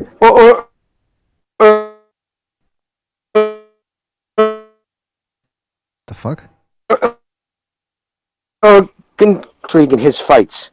How long is it going to take till he figures them out? It's never, oh shit, is he going to get hurt? Is he going to actually get stopped? That's never, you know what I mean? You can tell by the Vegas odds, Yeah, too. but imagine having So Leonard it's just Ellerbe. like, how can he be a pound for pound? He's never Imagine tested. having Leonard Ellerbe breathing down your neck. Nah, jeez, come on, man. What's the matter with you, man? Excuse me. Hey, by the way, I forgot to say. He can smell anything, right? That nostril, he can smell anything. Yeah, Take a deep breath, Leonard. Whoa. Let me get away from you. Yeah, I think he's got better sense of smell than dogs, man. Shout out to Ivan M for his contribution with the super chat. He says, hit the like, fellas. Yeah, I forgot to say that throughout the show. Hit the like, fellas. Hit the like. Yeah, hit the like. Really helps us out. Hit the like. Drop a super chat. So yeah, man, pound for pound, listen, it's all subjective at the end of the day for a lot of people. I mean, you had to recognize he's got his own criteria. You had some of the callers, different criteria. Jamie came up with a different criteria too. But at the end of the day, I think what it shows is when you look at the current pound for pound list from The Zone, Ring Magazine, ESPN, there's a lot of fighters that were left out, quality fighters, which means boxing is doing Popularity well. contest, brother. That's all it is. Well, that too, yeah. But what I wanted to say was that shit. There's a lot of quality fighters out there, which means quality fights to be made. So I think boxing is in a good place right now. I'm getting tired too sometimes. Look, I know we criticize boxing and all that, but it's in a pretty good place, man. We got some good, entertaining fighters that are skilled on top of that. We have a lot to look forward to, so I'm content with it. We could be having better fights as well. It could always be better. But for the moment, it ain't as bad as some people make it out to be. Shout out to Mr. E for his contribution with the Super Chat. Says pound for pound, Balls, Pac, Loma, Usyk, and Jimmy. Yeah, Jimmy. He's giving you your props, Mr. E. Shout out to Mr. Listen, E. it's really just the big layoff in between fights, you know. But we can talk pound for pound for a little bit and then get back to race riding. It's fun. That's the beauty of this show, man. I got my pound for pound list. It's very easy, actually. I just jotted it down while I was eating here. Very easy. Kidding. Go ahead, man. You ready? Yeah. All right. Inoue, Lomachenko, Usyk, Josh Taylor, Triple G, Pacquiao, Benavidez. No, Benavidez is down one notch. Canelo, because of that fair skin and red hair, is in the 7th spot. Benavidez at 8. Whoa, can I ask you before you continue, why do you have Benavidez in the top 10 pound for pound? It's just my opinion. It's complexion. Yeah, disrespected. I think Pete's trying to do something here. Yeah, what are you trying to get at? Catching on to that pattern, Jimbo? I caught on to it by the 6th. I can't find the most translucent fighter for the number 1 spot. I don't know if it's Inoue or fucking maybe Josh. What gave it away was Canelo for sure with that red hair. Yeah, as long as he doesn't tan too much. Now, if he's going to be outside in the sun now, he's going to get bumped down. He was trying to do the opposite to what so much like of the Twitter, the LBBC. I get that, but you see that. Oh, okay. But straight melatonin. So the Benavidez one was what they called the MacGuffin, right? The one to throw you off. Well, no. Well, I'm number 9. I'm running out of white guys here. Yeah, that's what I'm saying. And Iceman says, "Why do you hate Benavidez?" Look, he was kidding. And number 1, I don't hate Benavidez. I just don't think he should be pound for pound. I mean, because Pete, I know you were kidding, but somebody did put Benavidez pound for pound in there. In one of their lists, and I was thinking, well, wait a minute, Benavidez based on what? The 2 Gavril fights and the Rail fight? I mean, come on, let's get serious here. Pound for pound's tough, man. It's just fucking. I say it's tough. It's just straight up as long opinion. As we never do fantasy matchups. Yeah. That's when I'm ready to stick a fucking pistol in my mouth. Jeez, I'm gonna stick a piece say of that pizza in my Jimmy. mouth right now. Well, you don't fucking do. What do you got in a fight? Sugar Ray Robinson or Lomachenko? You know, like, God, come on, please. What's that voice? Yeah. Well, listen, next episode, we're going to get onto something a little bit more tangible, something we can really play around with. For the moment, that's... Oh, by the way, shout out to Not in the chat who just donated the super chat. Says, Triller is charging $300 for a yearly pass. Are you kidding me? $300? For what? For yearly concerts? I mean, what? J-Lo? You what? 50-year-old J-Lo shaking her flabby ass? I think they have porn. $300. Some bitch better come by my house, give me a happy ending. Exactly. No, they have porn. They offer porn too. That's why they charge $300. $300. The fuck out of here. What type of porn do they offer? Yeah, that's a good question. I don't know, but I know they got porn stars that like. That I mean, just say you'll pay the $300 and just don't pay it. I mean, just say you got COVID. Well, I'm looking at this article here. It says they're like Triller. This article says Triller is now a hunting ground for nip slips. That's not exactly porn, but with the future of TikTok in jeopardy, Triller has had a chance to flourish in the last month. So too have the people trawling for the app for snip slips. Whoa! Both apps. Why is TikTok in jeopardy? Just curious. Nip slips? They're really people actually. Wow, some desperate ass motherfuckers out there, huh? I think recognize. I think they're in trouble because they're Chinese, and I think Trump. But I think this article might be old because I remember it was Trump last year. He wanted to get rid of TikTok because of fucking. Oh yeah, that's right. They were a rival of TikTok. They were a rival of TikTok originally. Then they went into like streaming content. Now they're into sports. And what's going on right now is they're trying to launch an IPO. They're trying to go public via Robinhood. They're trying to go public, right, with the company. That's fine. They can do that all they want, but they're not fucking around with boxing. Bob Arum's been in the game long enough. Pete, you on TikTok a lot? You on TikTok a lot? No. Yeah, I can see. I use my account. I use my page all the time. Yeah, I use my account all the time. I do funny dances. I make witty remarks. I do all that thing on TikTok, man. I show my nips. I do interpretive dances all the time. Interpretive dances. You know, Jimmy says his grandfather, like back in the day, it was about rhythm, like the footwork. It's like, you show me a kid that can dance, we're in business, right? But I can just imagine him like, you walk up to some young kid, like, hey, this young kid here, his name is, this is Deontay. What do you think? Do the running man, do the mashed potato. Let me see you twerk. Nah, get out of here. Oh, you want to see somebody do the mashed potato? You see how you should see how I do it, man. Can't be stopped when I start doing Ryan Garcia. BDA would be trying to sell him Ryan Garcia. Come on, hey, listen. Have you seen this kid, Ryan? Look at this shirt. Tell him to put a shirt on. I don't want to see this. What the fuck is this? Ryan Garcia's gonna put the nipple rings one of these days. Ryan Garcia. Yeah, he posts. What do you think, with or without the mustache, with his hand pushing the front part of his fucking drawers down? Am I lying, dude? You saw that picture? Yeah, with his hand on his waistband. What do you think of the mustache shirtless, like on the cover of fucking Twink magazine? Oh man, yeah, that's disgusting, man. He knows what he's doing. I'm telling you, he knows. He knows who his target audience is. He knows who's sending him super chats. This is who he's going after. Twinks and cat ladies. That's who he's going after.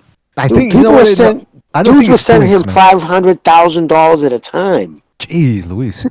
That's men. That's men. You know what? I don't think it's twinks that are after him. I think it might be like these old 60-year-old guys that still get hard-ons when they see twinks. That's what I think. That's what I meant to say.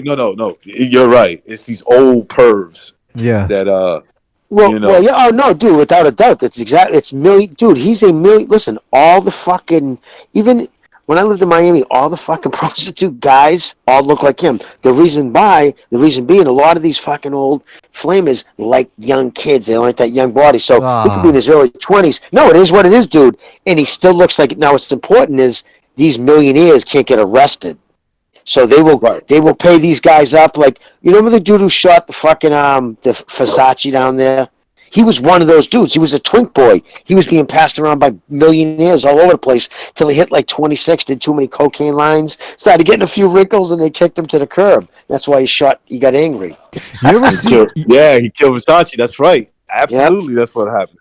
Yeah, he was a twink boy. He was all the millionaires. Those big donations are coming from Golden Boy's Kitchen, 147. Oh, come on, now wait a minute, man. Come on. I'm gonna say that's the guy's handle. I don't know who it is, but something like Oscar D 147 at goldenboy.com. He's a big donator. And I'm not saying that fucking Garcia's a fucking a puffer or anything. I'm just saying I don't think he's above exploiting that if they were sending him that kind of money. Yeah, absolutely, yeah. Because why else would he be doing that? Girls don't shit like that wouldn't have flew when we were kids. It's just nowadays everything's so. Let's keep it a buck. Girls don't care about that. They don't. You acting like a prostitute, like flaunting your body as a man. She kind of looks down on you like a faggot. She like this guy. Oh, excuse me. Sorry, I said it on there. Well, listen. She kind of looks at you. She kind of looks at you like you're in competition with her. So she doesn't really like that. It's the men. Yeah, it's got to be the dudes, right? I mean, teenage girls, they might follow guys that have a large following just because they have a large following or they think they might be cute, but it's not the same way. Like Jimmy said, these old homos, these old queens and flamers. Those are the guys that they're and they. I bet you, Ryan Garcia goes around getting propositioned a lot. Oh, I mean, this guy probably they probably offer him all kinds of money, dude. Now, does he have tattoos? No, I don't. Oh, I think maybe he does. If he does, he has one. Yeah, it's just one. See now, look at dude. That's a huge thing. I guarantee, because that's another thing down in them twink boys that told. Like a lot of them are like, oh, I want to get tattoos, but because it changes their look. I'm telling you, devalues them. And those guys make big money. I couldn't believe so because I'd see them at the beach, and then we all knew what they did and shit. But I mean, yeah, no crazy money, dude. They were driving $90,000 cars, but it lasts 3 or 4 years for them. They usually get burnt out and fucking. They're partying all the time. They just grow old quick, and then they're done. This is an ass I can deal with. Listen, I'd love to stay here and talk more about twinks and the whole gay prostitution thing. But well, Ryan Garcia is a fucking part of this, man. yeah, you're right. But still, look, we gotta move on. I mean, we gotta go though. We've been here on for 2.5 hours. We gotta set up a fucking second Renaissance one of these days. We got a lot to talk about. Bill Cosby got released, and that's pissing off a lot of people. But, hell yeah! Well, he should have. He should have. Handing out yum-yums. Should have done released, man. Just because 4, 5, 6 women say the same thing when there is zero physical collaborating evidence other than just these women saying it, that's all he went by. And because he struck the deal. But no, they should. Plus, he's 83 years old. That was bullshit. That's right. That was yeah. bullshit. And by the way, did you guys hear what Bill Cosby said? What's that? Did you hear what he said when he got released? He finally made a statement. No, what he said. Let's party.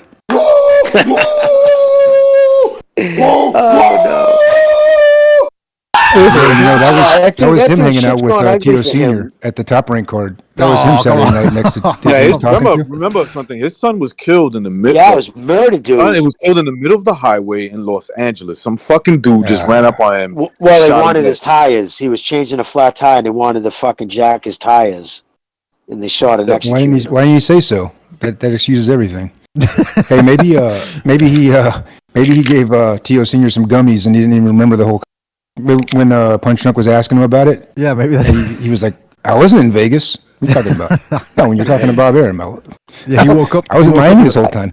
He woke up. Well, Mr. Lopez, I'm glad to see your allergies have cleared up. Oh, come on, Jimmy, Pete, you guys got to stop him, man. Hey! I'm just saying. You can't go around making those type of statements. But anyway, listen, fellas, what, we got allergies? Allergies? Well, okay, yeah, allergies. You're right. Hey, on the podcast, by the way. We gotta go, guys. Thank you for joining us. We'll catch you in the next one. Don't forget to like, subscribe, hit that like button, and thanks to everybody who donated. I don't have the list with me as well because again, it's not working for some reason. It doesn't let you see who. Oh no, actually, yeah, it's working now again. Well, some of them I can see not Mr. E, and I can't see the other person because the number here is pinned. But anyway, yeah, listen, fellas, thanks again for the contributions. Really appreciate it. Thank you for joining us. Mr. E, C Lion, Kenshiro, Fish Scorker, Boxing, Joe Prado, GB Guthrie, Ivan M, Mighty Rupert, Norman Luis, everybody, guys. Thank you for joining.